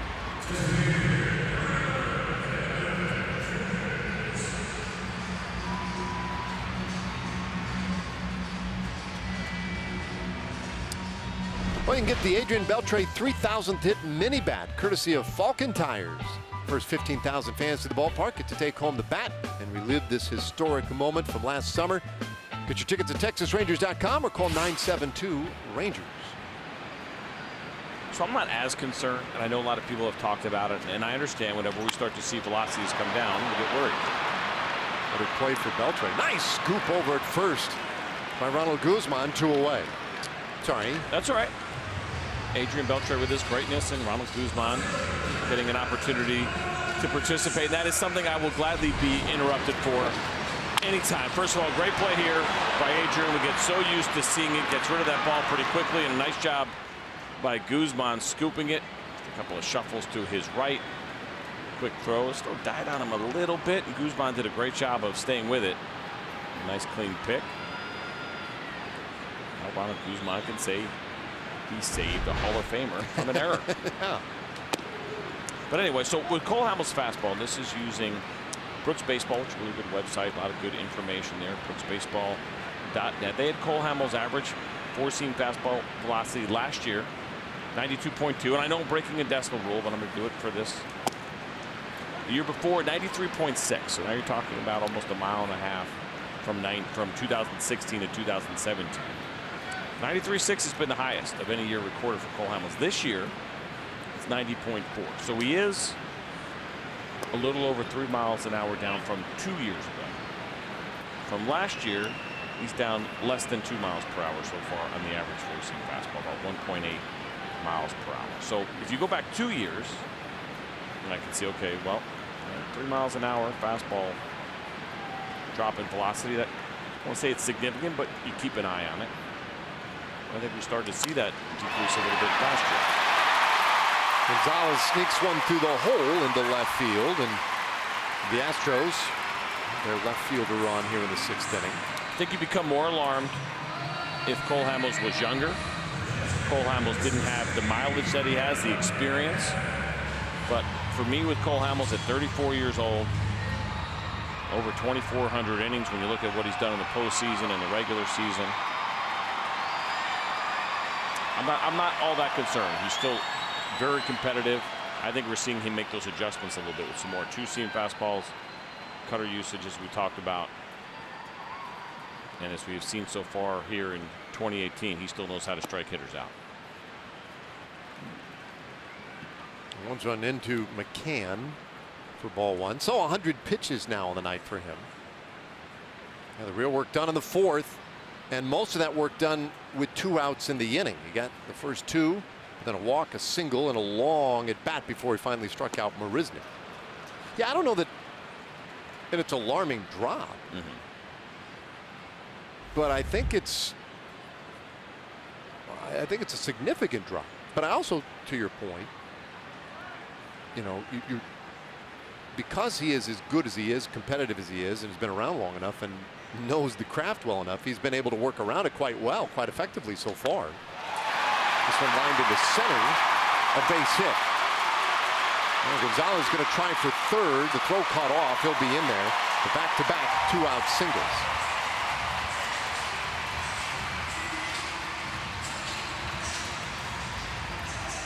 I definitely think it's the type of thing to keep an eye on. So we're going to see a fastball here, and it's a two-seamer. And if you notice, Robinson Chirinos having to come back over the plate. He was trying to go in on Brian McCann, follow up with the changeup, and McCann swung and missed that on the previous pitch. Jeff Bannister out right now to talk to Cole Hamels, and at 102 pitches, see if he lets him stay in this game and face one more hitter, and maybe try to finish off this 6th inning. Is going to allow him to stay in there. Tony Barnett had been warming up in the bullpen. There's Tony. I would assume that he is ready since he had already been throwing. You kind of watch a little bit when your manager goes out, because you're not exactly sure. Rarely do they call down and say, oh, he's just only going out to talk to him. We don't, you know, you're not going in. And so as a reliever, you sit there, you watch your manager, you try to read his body language. 9 times out of 10 when the manager goes out there, he is making a pitching change, but it's not 10 out of 10. So you have to watch a little bit, try to get your timing right.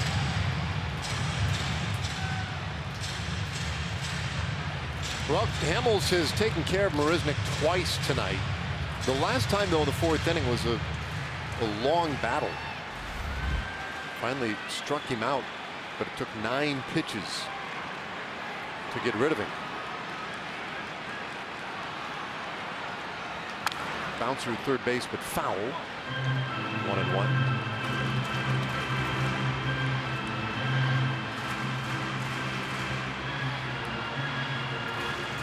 Marisnick, the speedy center fielder, he does a great job defensively for them, but offensively this year he does have a couple of homers, but his average was well below the Mendoza line coming in. It was at 188. Peaks high, 2-1.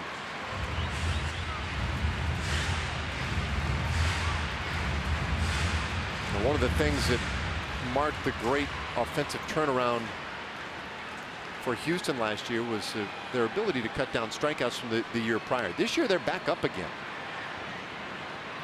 2-1. And this one flared out toward right field. Mazzardo right there. And the inning is done, and Hamels gives the Rangers 6 innings tonight. Got a little help defensively from Adrian Beltre this last inning, and Beltre, it turns out, will lead off the 7th.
Score of 2-0. Make sure you watch every out-of-market regular season game live at home, in the office, or on the go with MLB.tv. Your subscription includes MLB App Premium, allowing you to watch live baseball on your favorite supported devices. Blackout and other restrictions do apply. Visit MLB.tv for details. Couldn't have said it better myself. I agree. You're not supposed to. Here's Beltre. Adrian will lead things off here in the 7th inning. Then Joey Gallo and Ronald Guzman. Rangers hoping to find something offensively against Garrett Cole, who's been very stingy here in the first 6 innings. One infield hit allowed so far, and Beltre lifts this one out to center field. Marisnik wanted to get back to it, 1 away. Time now for a word from our friends at Southwest Kia. $250 down, $250 a month or less on select new Kias in stock, only at southwestkia.com. 1 away for Joey Gallo now. And there go the infielders.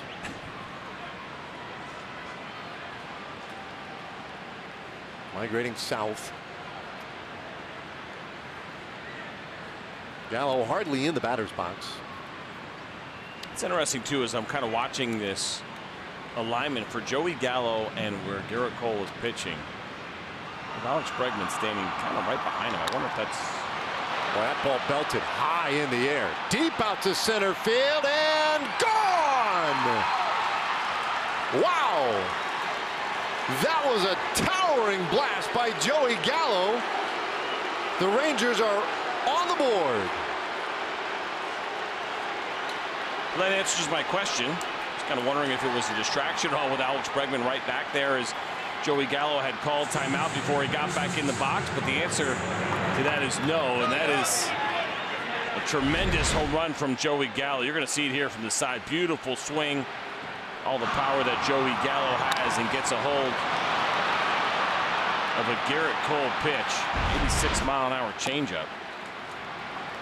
He absolutely hammered over the Astros bullpen.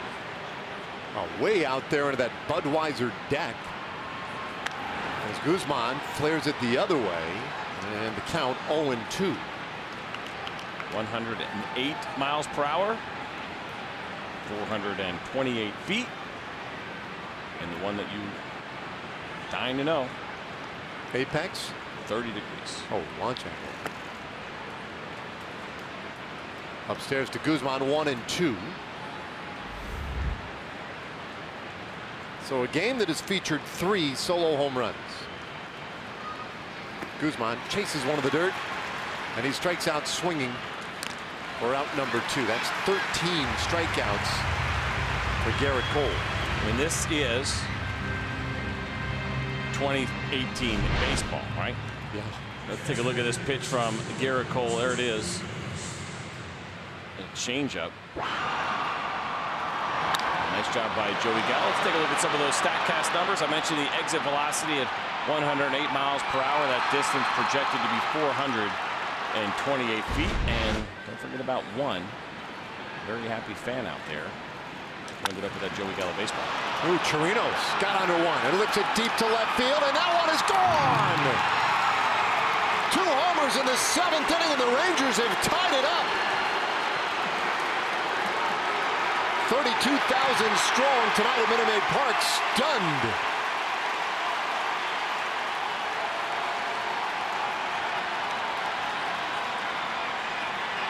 We're good to see Robinson Chirinos get that first home run of the season. We had talked so much about him last year, the power that he displayed, and he did such an excellent job that he took over that starting role behind the plate from Jonathan Lucroy.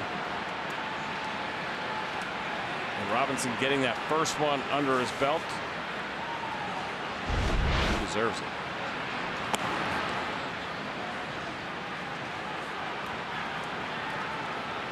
A new ball game.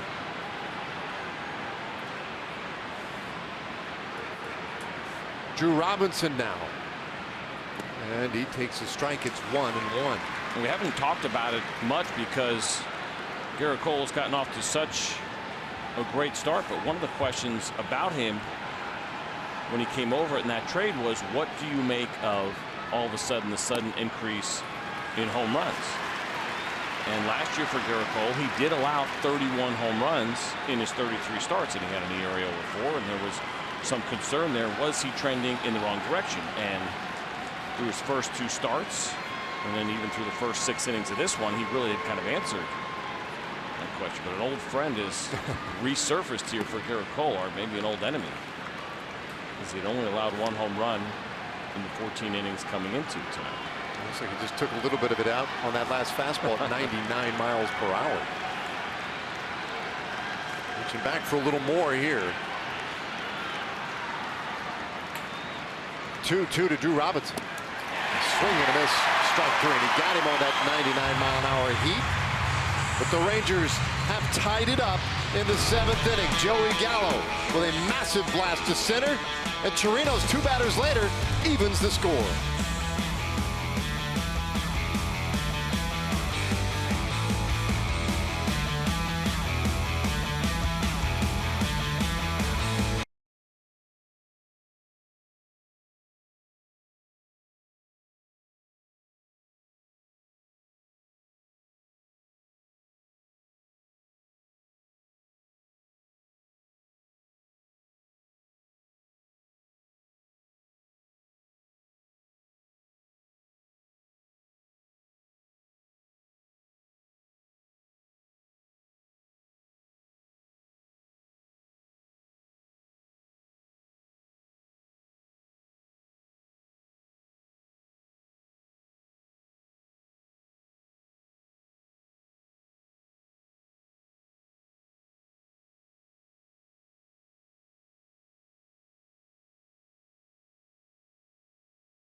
As we head to the bottom of the 7th inning, Gallo with one of those Gallo-esque home runs at Chirinos.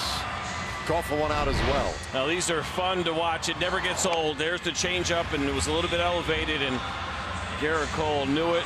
Joey Gallo knew it right off the bat. A no-doubter deep in the right center field, and there's that fan with a good play, and then Robinson Chirinos getting in on the act as that pitch split the plate, and Garrett Cole again knew right away in this ballpark you get the ball up in the air, especially to left field. It is not coming back. That pitch was 95 miles per hour.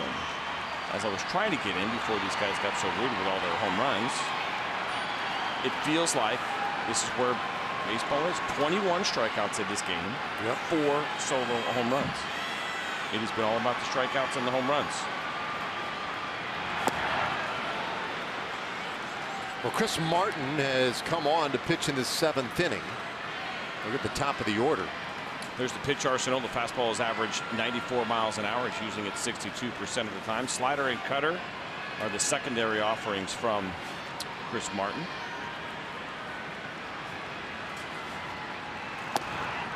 Just off the plate, 1-1. He's done a really nice job so far this year. The strikeout rate 11.1 per 9. His walk rate 1.6. Both of those are excellent.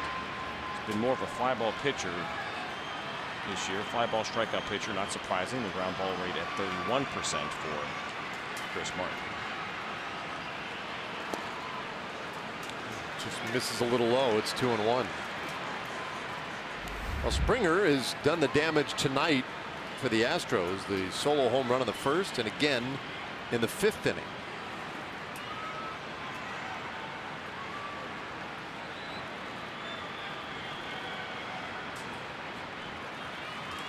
Martin gets him hit one up the middle. Kiner Falefa takes it on a high hop.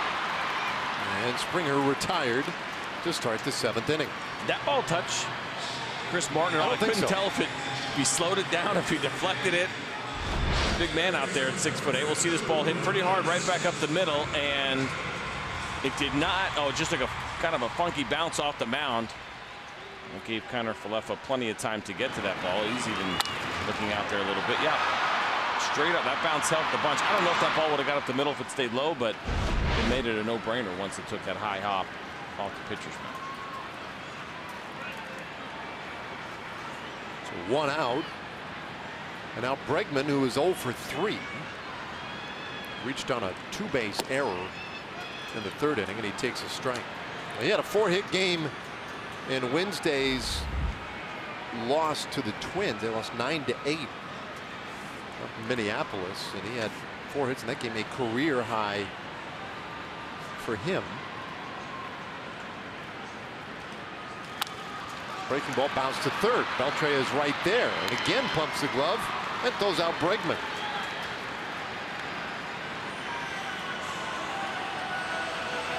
So 2 gone here in the 7th inning. Let's take a Chevy game break and send it back to John Radigan.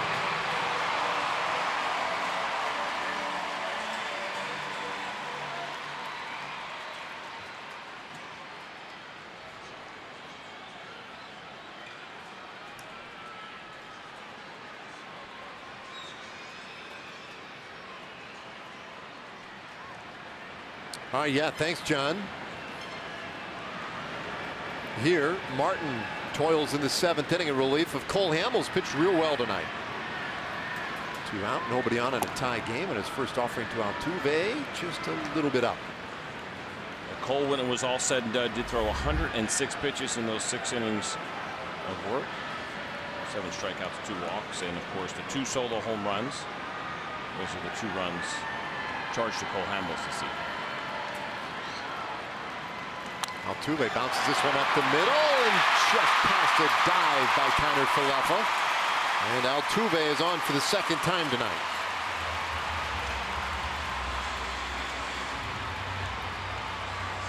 Good diving effort. A tremendous effort by Tanner Falefa. This pitch was left up in the zone a little bit, but pretty hard right back up the box. That was a curveball from Martin, but look at that full extension. Now, even if Isaiah was able to catch that ball, I'm not sure he would have been able to get Jose Altuve. No, probably not. Altuve, one of the better runners in the American League. Just love the effort, that is for sure.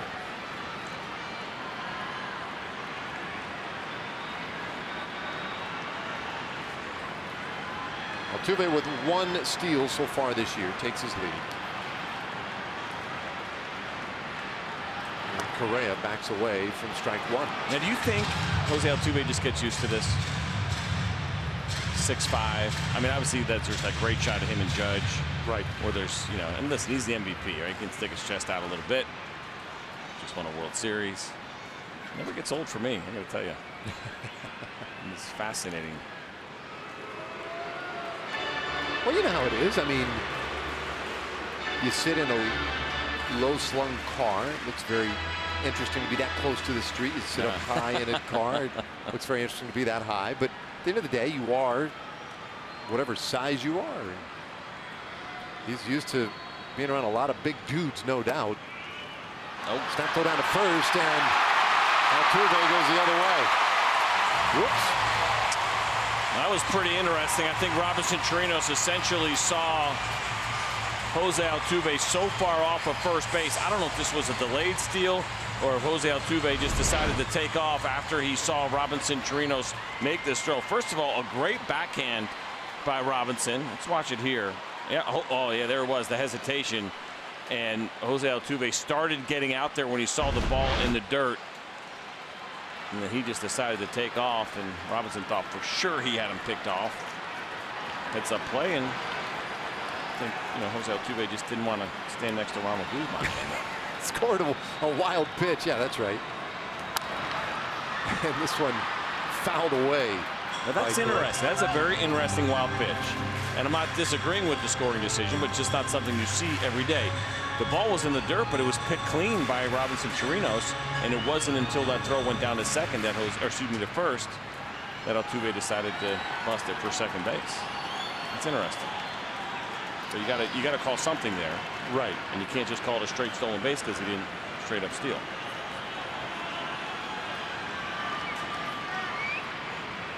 Martin wants to step away. A 2-2 game. Opening game of this 3-game series here in Houston. And we're off to a pretty good start.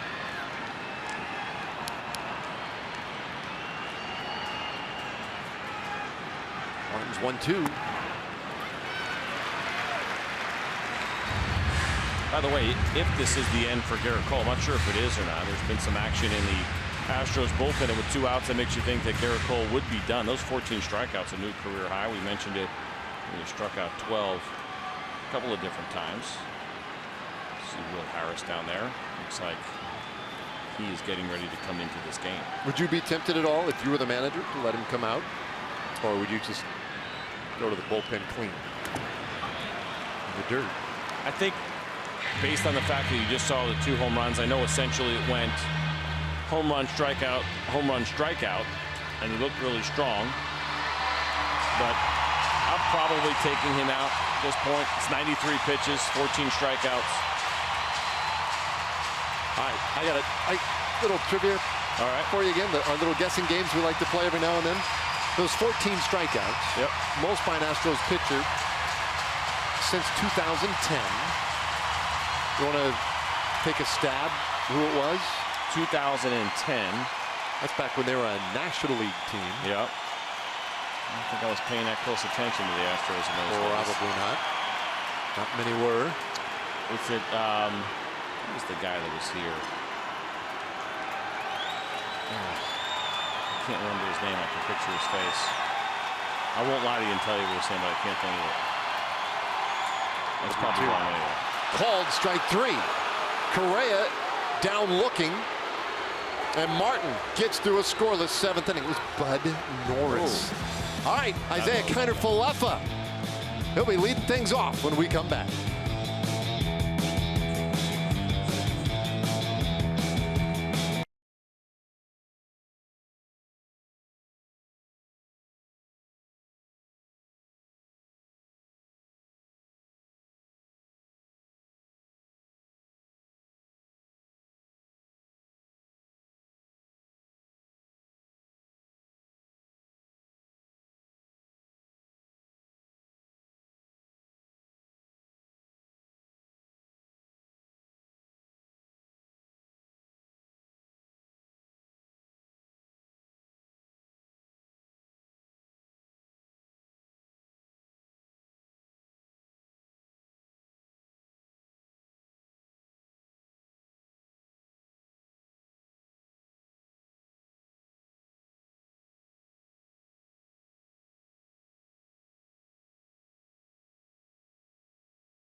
Low fares, no hidden fees.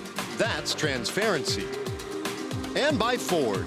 Visit your local Texas Ford dealer today. Ford is the best in Texas. Well, I've got a good one going here tonight. Oh, what do we have? 2 Rangers fans, maybe representing different generations. That's not the giveaway from last year, is it? Remember we had those last year? I don't think so. It looks like it's got a name on the back. Yeah, those were Napoli giveaways last year. I still have one. Yeah, you didn't get me one when that came out. Oh, yeah. I'll never forget that. 8th inning. And a tie game. Will Smith, oh, pardon me, Will Harris. Will Smith be a blockbuster, but it's Will Harris taking over here in the 8th. Game number 7 has been a good year so far for Harris, and really good time for him to give up a homer. This ball out to right field. And handled cleanly by Springer for out number 1.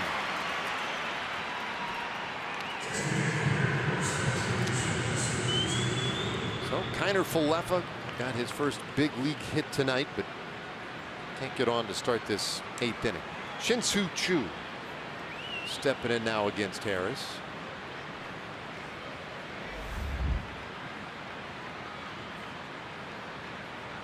Chu hitless so far, but he's a tough one to hold down for an entire game. And Harris deals low.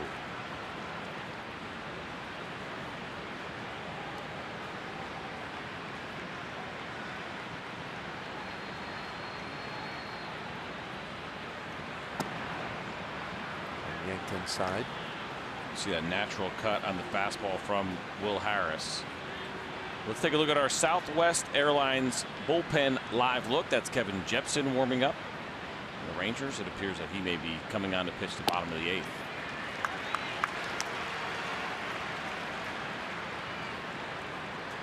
Nice job by Martin in the bottom of the 7th. Put up another 0. One out here, nobody on in the 8th. And Chu sends this one down the left field line into that corner, and Marwin Gonzalez gets there. 2 down.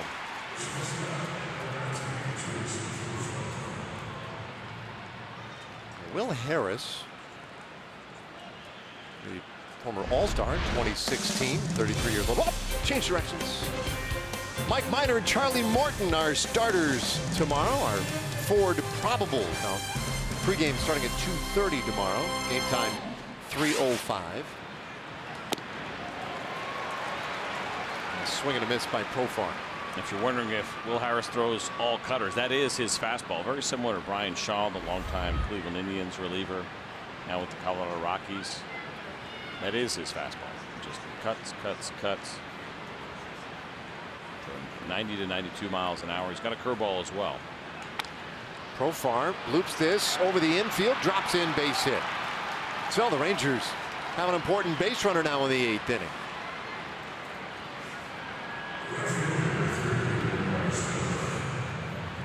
It's just the 4th hit of the night. Well, you're going to see this 4-seam cutter come barreling in on the bat of Jurickson Profar, and he does enough. He got jammed. Does enough to get himself a base hit, 2-out base hit in a big spot here as the Rangers are playing in this tight 2-2 game, and it is getting late. Nomar Mazara certainly happy to see Garrett Cole out of this game. Mazara collared in 3 tries with a couple of strikeouts.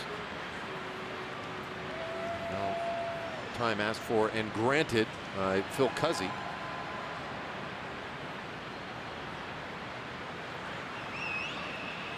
So it's been 11 games since Nomar last drove in a run. And that is a career-long drought for him. Guy who drove in 101 last year.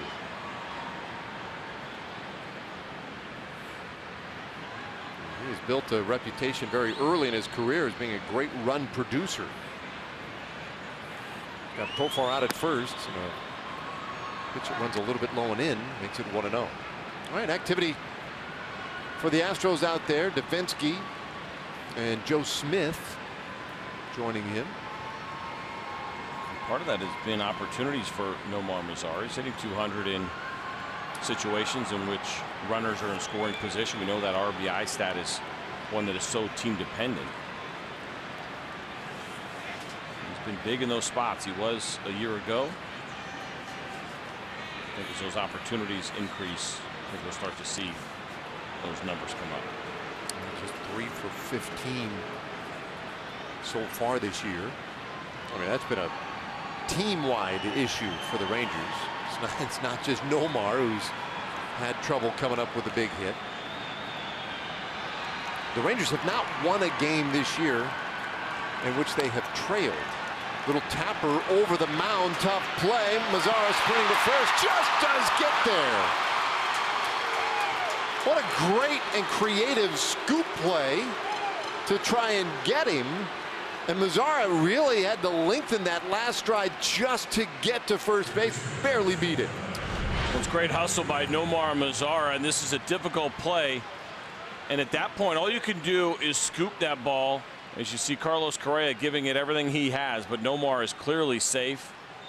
If he tries to exchange, even flip it underhand with his bare hand, it's not even going to be this close. Omar making the call for Tom Halley in at first. Which we trust Hyan really appreciated. So with 2 men on and 2 outs here. Astros going to the bullpen. Joe Smith coming on.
Top of the 8th inning, and there are 2 outs, but Adrian Beltre is going to get a chance against Joe Smith. Game number 5 for the sidearm right-hander. 4 innings allowed, 3 walks, 3 strikeouts, but a .313 opponent's batting average. So he has certainly allowed some hits this year, and Joe Smith really relies on the arm angle. The fastball sits at 88 miles an hour. He's got a slider that averages 79, but it's the low arm angle and the movement that Joe Smith relies on. Well, he goes after Adrian Beltre here. A couple of ground outs in the line out. His last time up in the 7th.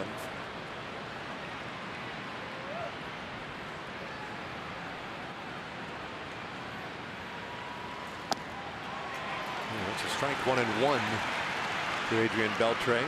Possibly no reliever in this Astros bullpen relies more on the defense than Smith. Heavy ground ball pitcher, and of course we know the Astros use the defensive shifts as much as anybody in the game, and so making sure they have that information right is big in these at-bats. Strike 2. Profar, the potential go-ahead run at second base. Mazara at first. You see the good numbers for Beltre against the Astros since 2012. Recently notched his 3,063rd big league hit, passing Craig Biggio on the all-time hit list here. And he stays alive at 1 and 2.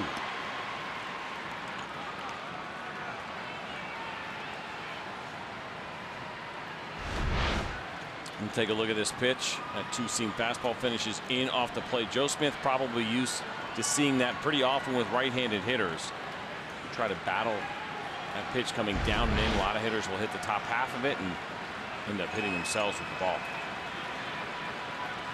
Beltre hitless so far this year with runners in scoring position. Hard to believe. The spot the Rangers would want, though, is this is inside. 2-2. You've got your cleanup man up in the 8th inning in a tie game with a chance to take the lead. It's interesting in that 1-2 count to see Brian McCann sit right in the middle of the plate because he knows about the movement for Joe Smith. He doesn't want to start that 2-seam fastball in. He wants him to start it down the middle and let it run to the inside part of the plate or even off the plate. 2-2. And this one fouled away. It's the second part of the arsenal. It is a simple 2-pitch mix for Joe Smith, and there was that slider there to Adrian, hung up in his zone a little bit. Adrian has fouled off some tough pitches. He is looking for a mistake, something in the middle of the plate that he can drive, or maybe even something away that he could hit to right field. You see the way they shift him on the infield. Gives a lot of opportunity to the right side. Fights off another one. Gets a little irritating for Adrian. Another good example, though, of Brian McCann sitting middle.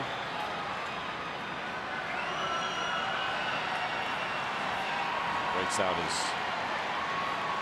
sign book. It is amazing. What a different look. Something new in baseball. Multiple pitchers, obviously multiple sets of signs, and thinking about what you want to do with each hitter. Well, this will be the 8th pitch of the at-bat. Smith just out of the bullpen against Adrian Beltre. Here it comes. And a bouncer, shortstop. Correa right there on top of it. And he throws out Beltre. The inning is done.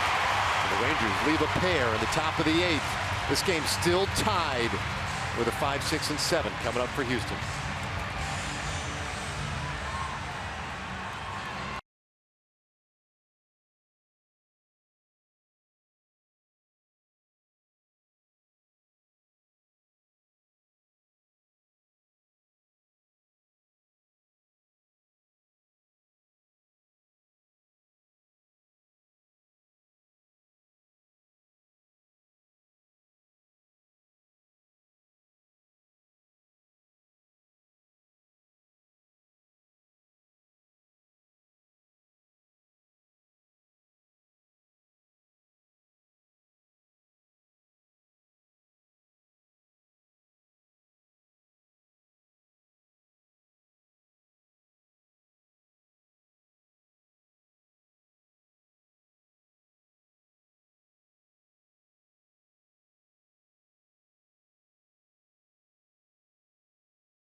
It certainly has. We've seen some long balls, and we'll take a look at what the Astros have done tonight. George Springer with the opposite field home run to start this game off. First pitch of the game, and then he comes back and does it again in the 5th inning, and very similar location on the pitch and similar location on the home run. But then the Rangers finally answer in the 7th. Joey Gallo with his 4th home run of the year, a monster shot to right center field, and Robinson Chirinos gets on the board with a big home run, his first of the year. So it has been 4 runs scored tonight, 4 solo home runs as you take a look at Joey Gallo and Robinson Chirinos, and that brings us to the bottom of the 8th inning. A new pitcher in for the Texas Rangers in Kevin Jepsen. 77% fastballs, sitting at 92 miles an hour, 23% curveballs, sitting at 82 miles an hour this season for Jepsen. Runs one in on Gurriel. So the 5, 6, and 7 hitters for Houston here. Gurriel 1 for 3. Then Evan Gattis and Marwin Gonzalez.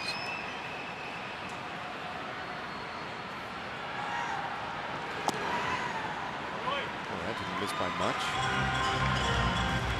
Jepsen is just a terrific story. Boy, he has made his way back to the big leagues after what he went through last year. Leaving spring training with the Diamondbacks, did not accept their assignment to AAA, and just got in his van and took off driving. And he puts it on the outside corner for a strike. Sitting one up in the mountains. Enjoyed his time camping on the beach in Santa Barbara. Was searching for answers and some direction, some guidance as far as what he should do with himself. Just didn't think the baseball was going to be there anymore for him. Bouncer, shortstop. Profar. One away. Here's my favorite part of the story that I was talking to the other day about this. I said, well, so what exactly happened? Why did you come back and eventually go back to the minor leagues and go through the grind again and think you could make it? He said, well, I found myself at home, relaxing, away from the game. And I knew that, you know, an old buddy was pitching that night, so I'd tune in the game. And then maybe a day or two later, another friend of mine might be starting the game, so I tune that one in. He's like, next thing I know, I'm tuning in any game I can watch. He's like, you know, I think I kind of miss this thing. I'm going to try it again.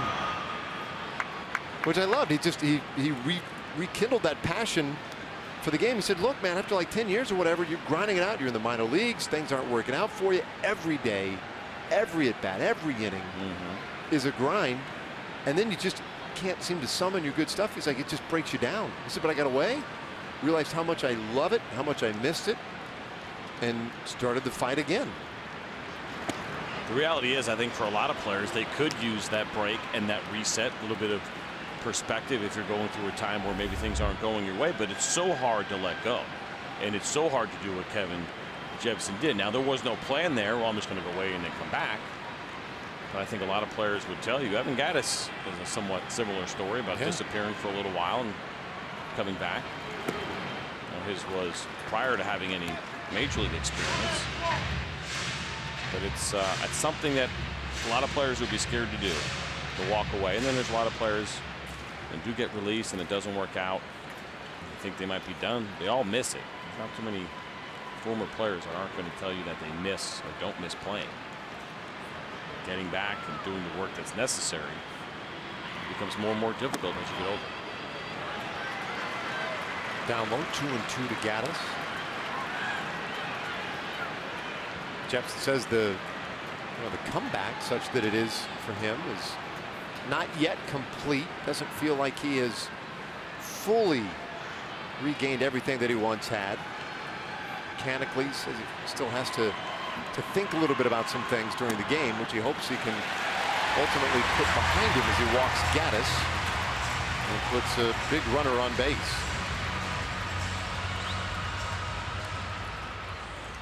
Jeff Bannister and Don Wakamatsu.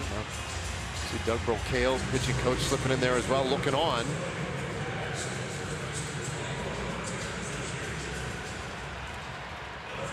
A lot of information to be had down there, and thinking about what they want to do. Derek Fisher, who's taken over as a pinch runner here.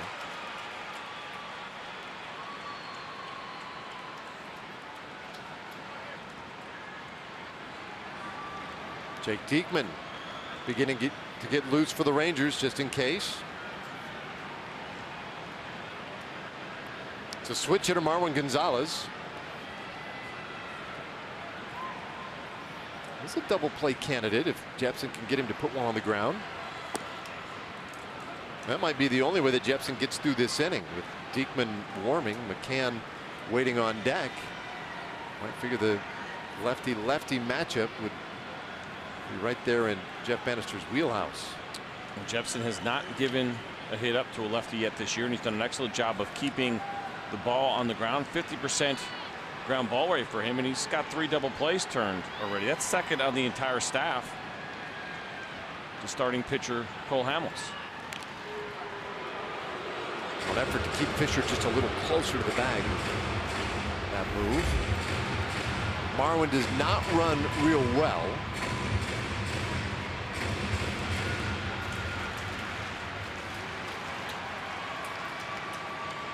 A 2-2 game, bottom of the 8th inning. Always fun when these two teams get together.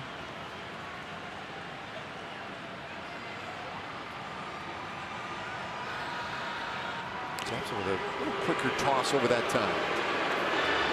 Well, you certainly got to keep Derek Fisher close.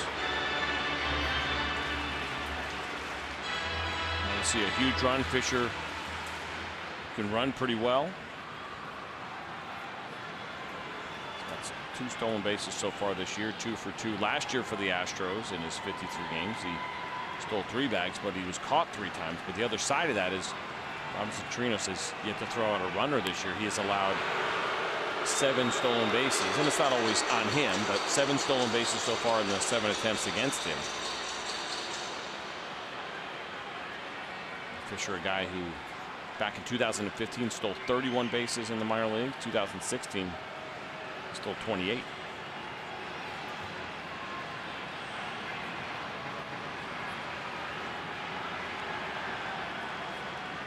One strike pitch. Not there.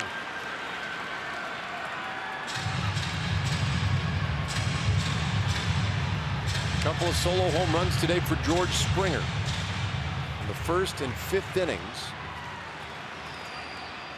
That's how Houston has managed their 2 runs on 7 hits. Rangers got 2 solo home runs in the 7th. Gallo and Robinson Chirinos. 2 runs on 5 hits. Runner leads. There's a swing and a miss. Strike 2 on Gonzalez.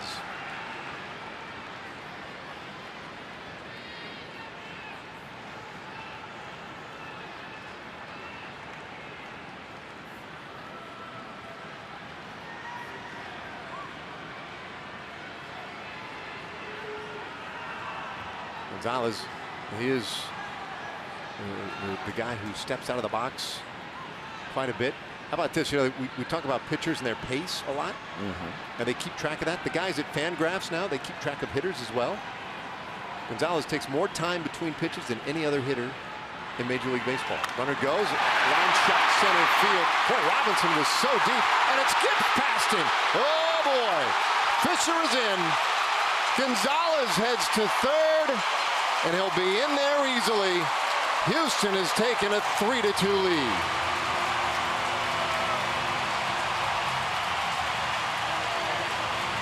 That one hurts.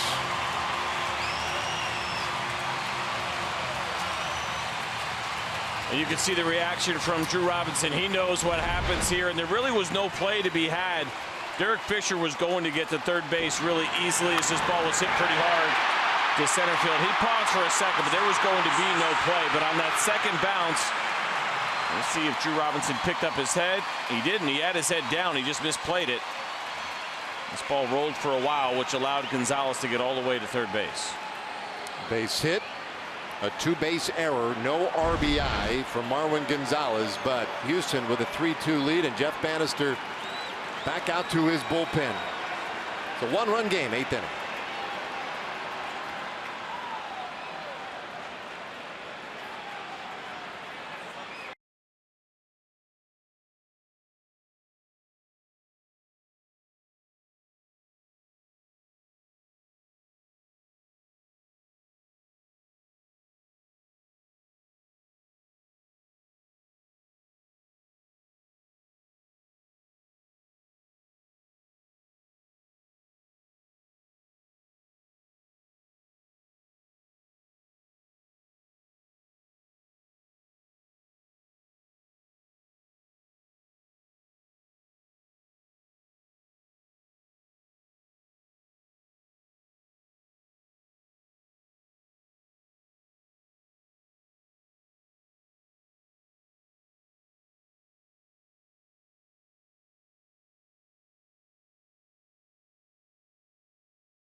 Yeah, that's right. University Days are back. You can get discounted tickets for select games throughout the season. Fans also getting a free Rangers cap and school-specific colors. Just go to TexasRangers.com/UDays for details. First one on May 3rd. The Horned Frogs getting their day out at the ballpark. Now Jake Diekman brought in out of the bullpen. See the two-pitch mix there for Diekman, 67% fastballs. It's been a good one, 95 miles an hour. And then the slider will average right around 82 miles per hour. Got a man on third with 1 out. Some work to do here for Diekman. Oh, and A.J. Hinch counters with Max Stassi as a pinch hitter. So McCann forced out of the game with Diekman coming in. See Stassi's numbers pretty good. And Diekman runs it in tight, 2-0.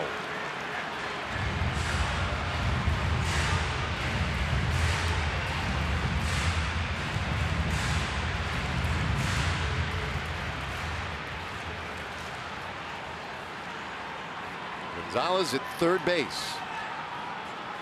A big base hit and an even bigger error.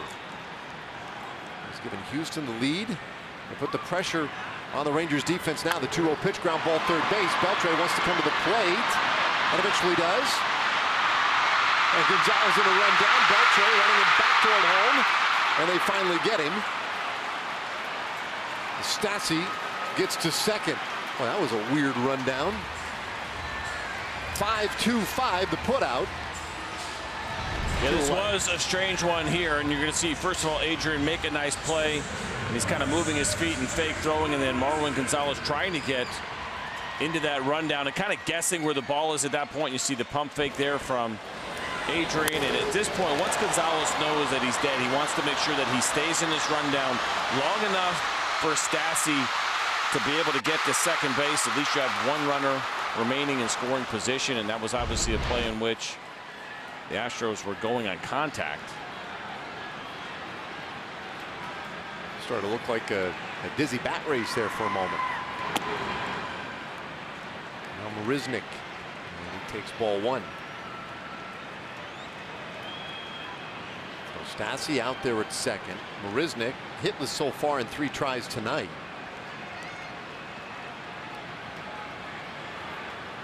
Diekman trying to get this to the 9th inning. That was a 1-run game. 2-0 the count.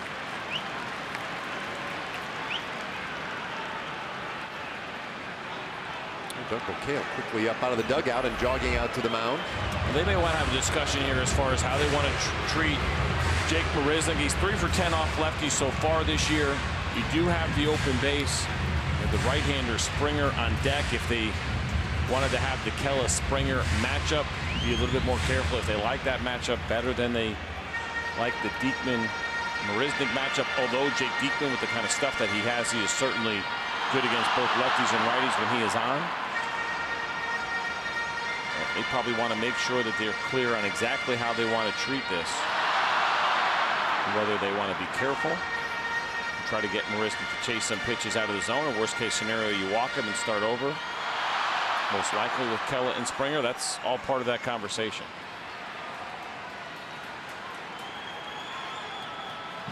Go back to last year, Jake Marisnik hitting .269 against lefties.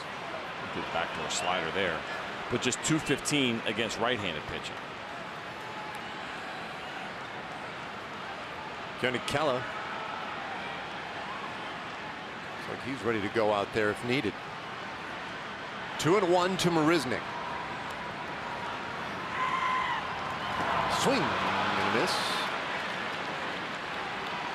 2-2. So Chris Davinsky getting ready for the Astros. That's interesting. Davinsky being called on to potentially close this one out, and Ken Giles has not pitched the last couple of days. He last pitched on April 9th and only threw 5 pitches. So I don't know if there's anything going on with what the Astros are planning to do in their closer role. It was a question mark coming into the season. Check swing, he didn't check it out. He went and he knew it. Marisnik strikes out. The inning is done. Big strikeout for Diekman.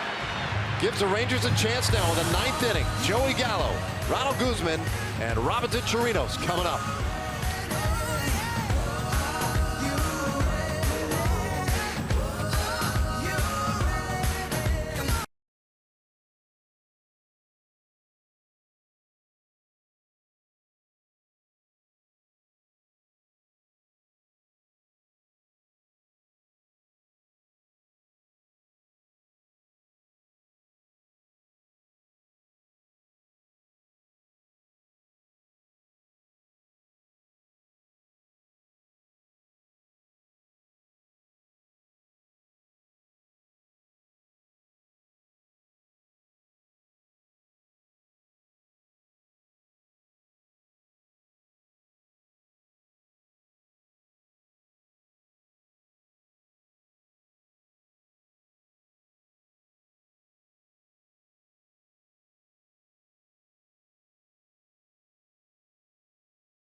Southwest Airlines player breakdown. We're going to take you back to the 7th inning. Joey Gallo with this monster bomb off a changeup from Garrett Cole. It was a good night for Cole until that 7th inning, because then it was Robinson Chirinos.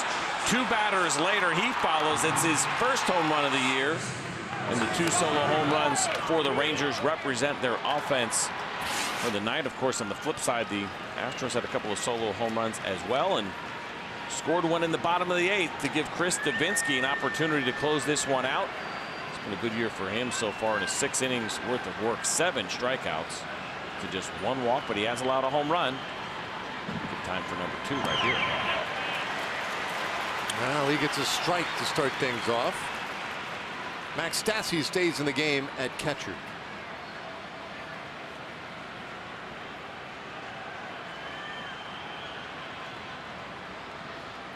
One strike pitch.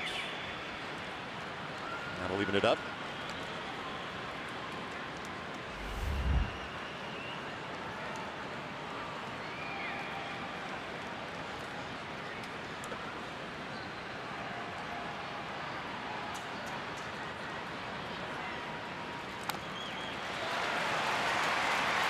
One and 2.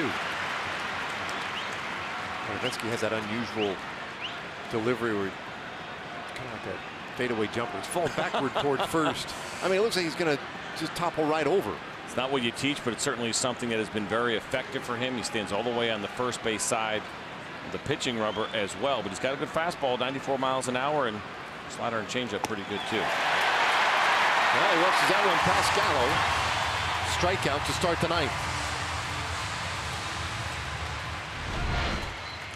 Well, after a couple of off-speed pitches, Davinsky elevates the four-seamer at 95 up and in to Joey Gallo. At that point, Joey had seen changeup, slider. And that is textbook definition of pitching backwards. Looks like he's taking the same approach here with Guzman as he looks at a first pitch changeup at 83.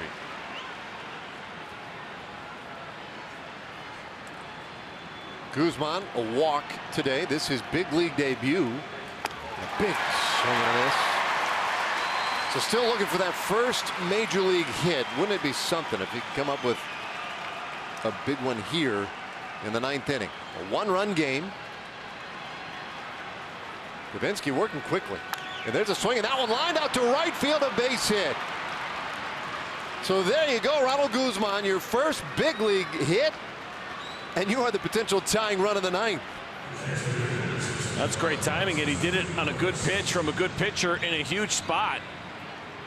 Carlos Tocci's going to come out now and pinch run for Guzman, but congratulations.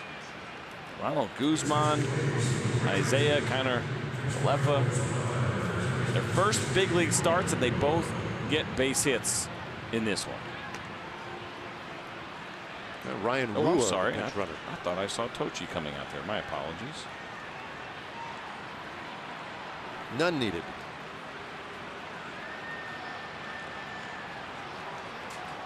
Well, some high fives for Guzman.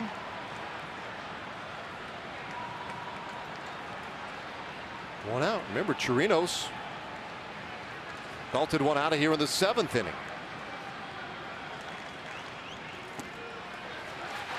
There's a changeup in for strike one. Let's take a look at this pitch. It was an 0-2 count, and there's that changeup from Davinsky. He's got a good one. It was pretty well located. Quality at bat from Guzman as he goes down and gets that pitch.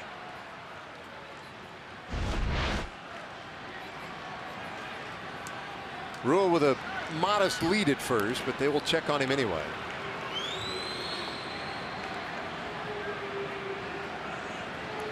Guzman, boy, that's got to be a huge relief for him. On top of being a great thrill.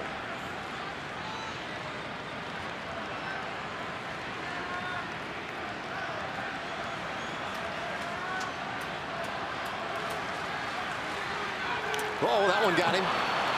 Second time tonight Chirinos has been hit. And so Davinsky with a little wildness right there really changes the complexion of this inning. Certainly does. Here's a fastball, 94 miles an hour, up and in with some movement on it, and Robinson Chirinos just turns in. It's the second time Robinson has been hit tonight. A.J. Hinch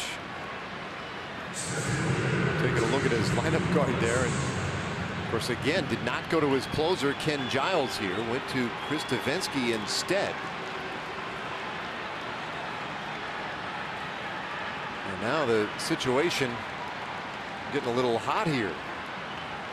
Stassi out to let his infielders know how they want to play this.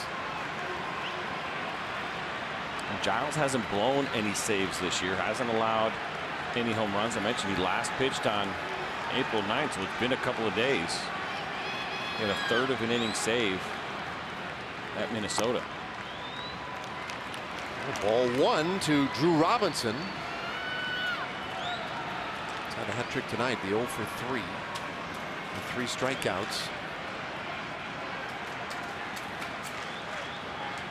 Inside. 2-0. That was close. You could see a little flinch here from Phil Cudley, but it's ball 2.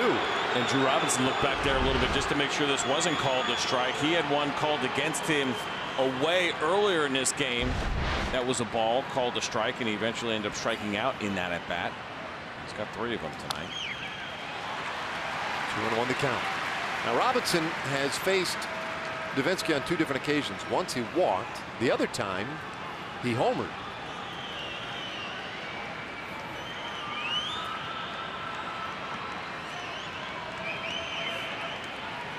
Facts, no doubt, not lost on Davinsky. 2-1. Ooh. Beauty. It's 2-2. Well, it's the speed differential that sells it. We've seen the fastball at 94 to 95 miles an hour as a changeup. That one came in at 83. We're looking at a 10 to 12 mile an hour difference. Even though that ball was up, that's a big differential from fastball to changeup. Swing and miss. And it gets Drew Robinson. Rangers are down to their final out.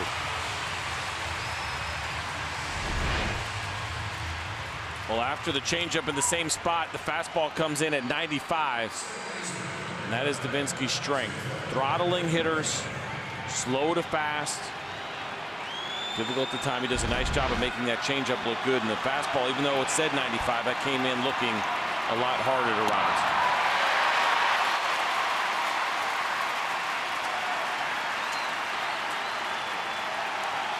Kiner Falefa 1 for 3. Got his first big league hit tonight. Well, they're standing now here at Minute Maid. 1-1. Astros came into tonight a game and a half back of the Angels. The record 9-4. The Rangers in a big time scuffle. Just looking to capture some magic here. This one fouled away for strike 2. Rangers 4 wins, 10 losses. Battling through a number of really big injuries. A third of their opening day lineup on the disabled list. And guys like this, Isaiah Kiner Falefa, have stepped in. The 1-2. And that swinging strikeout ends it.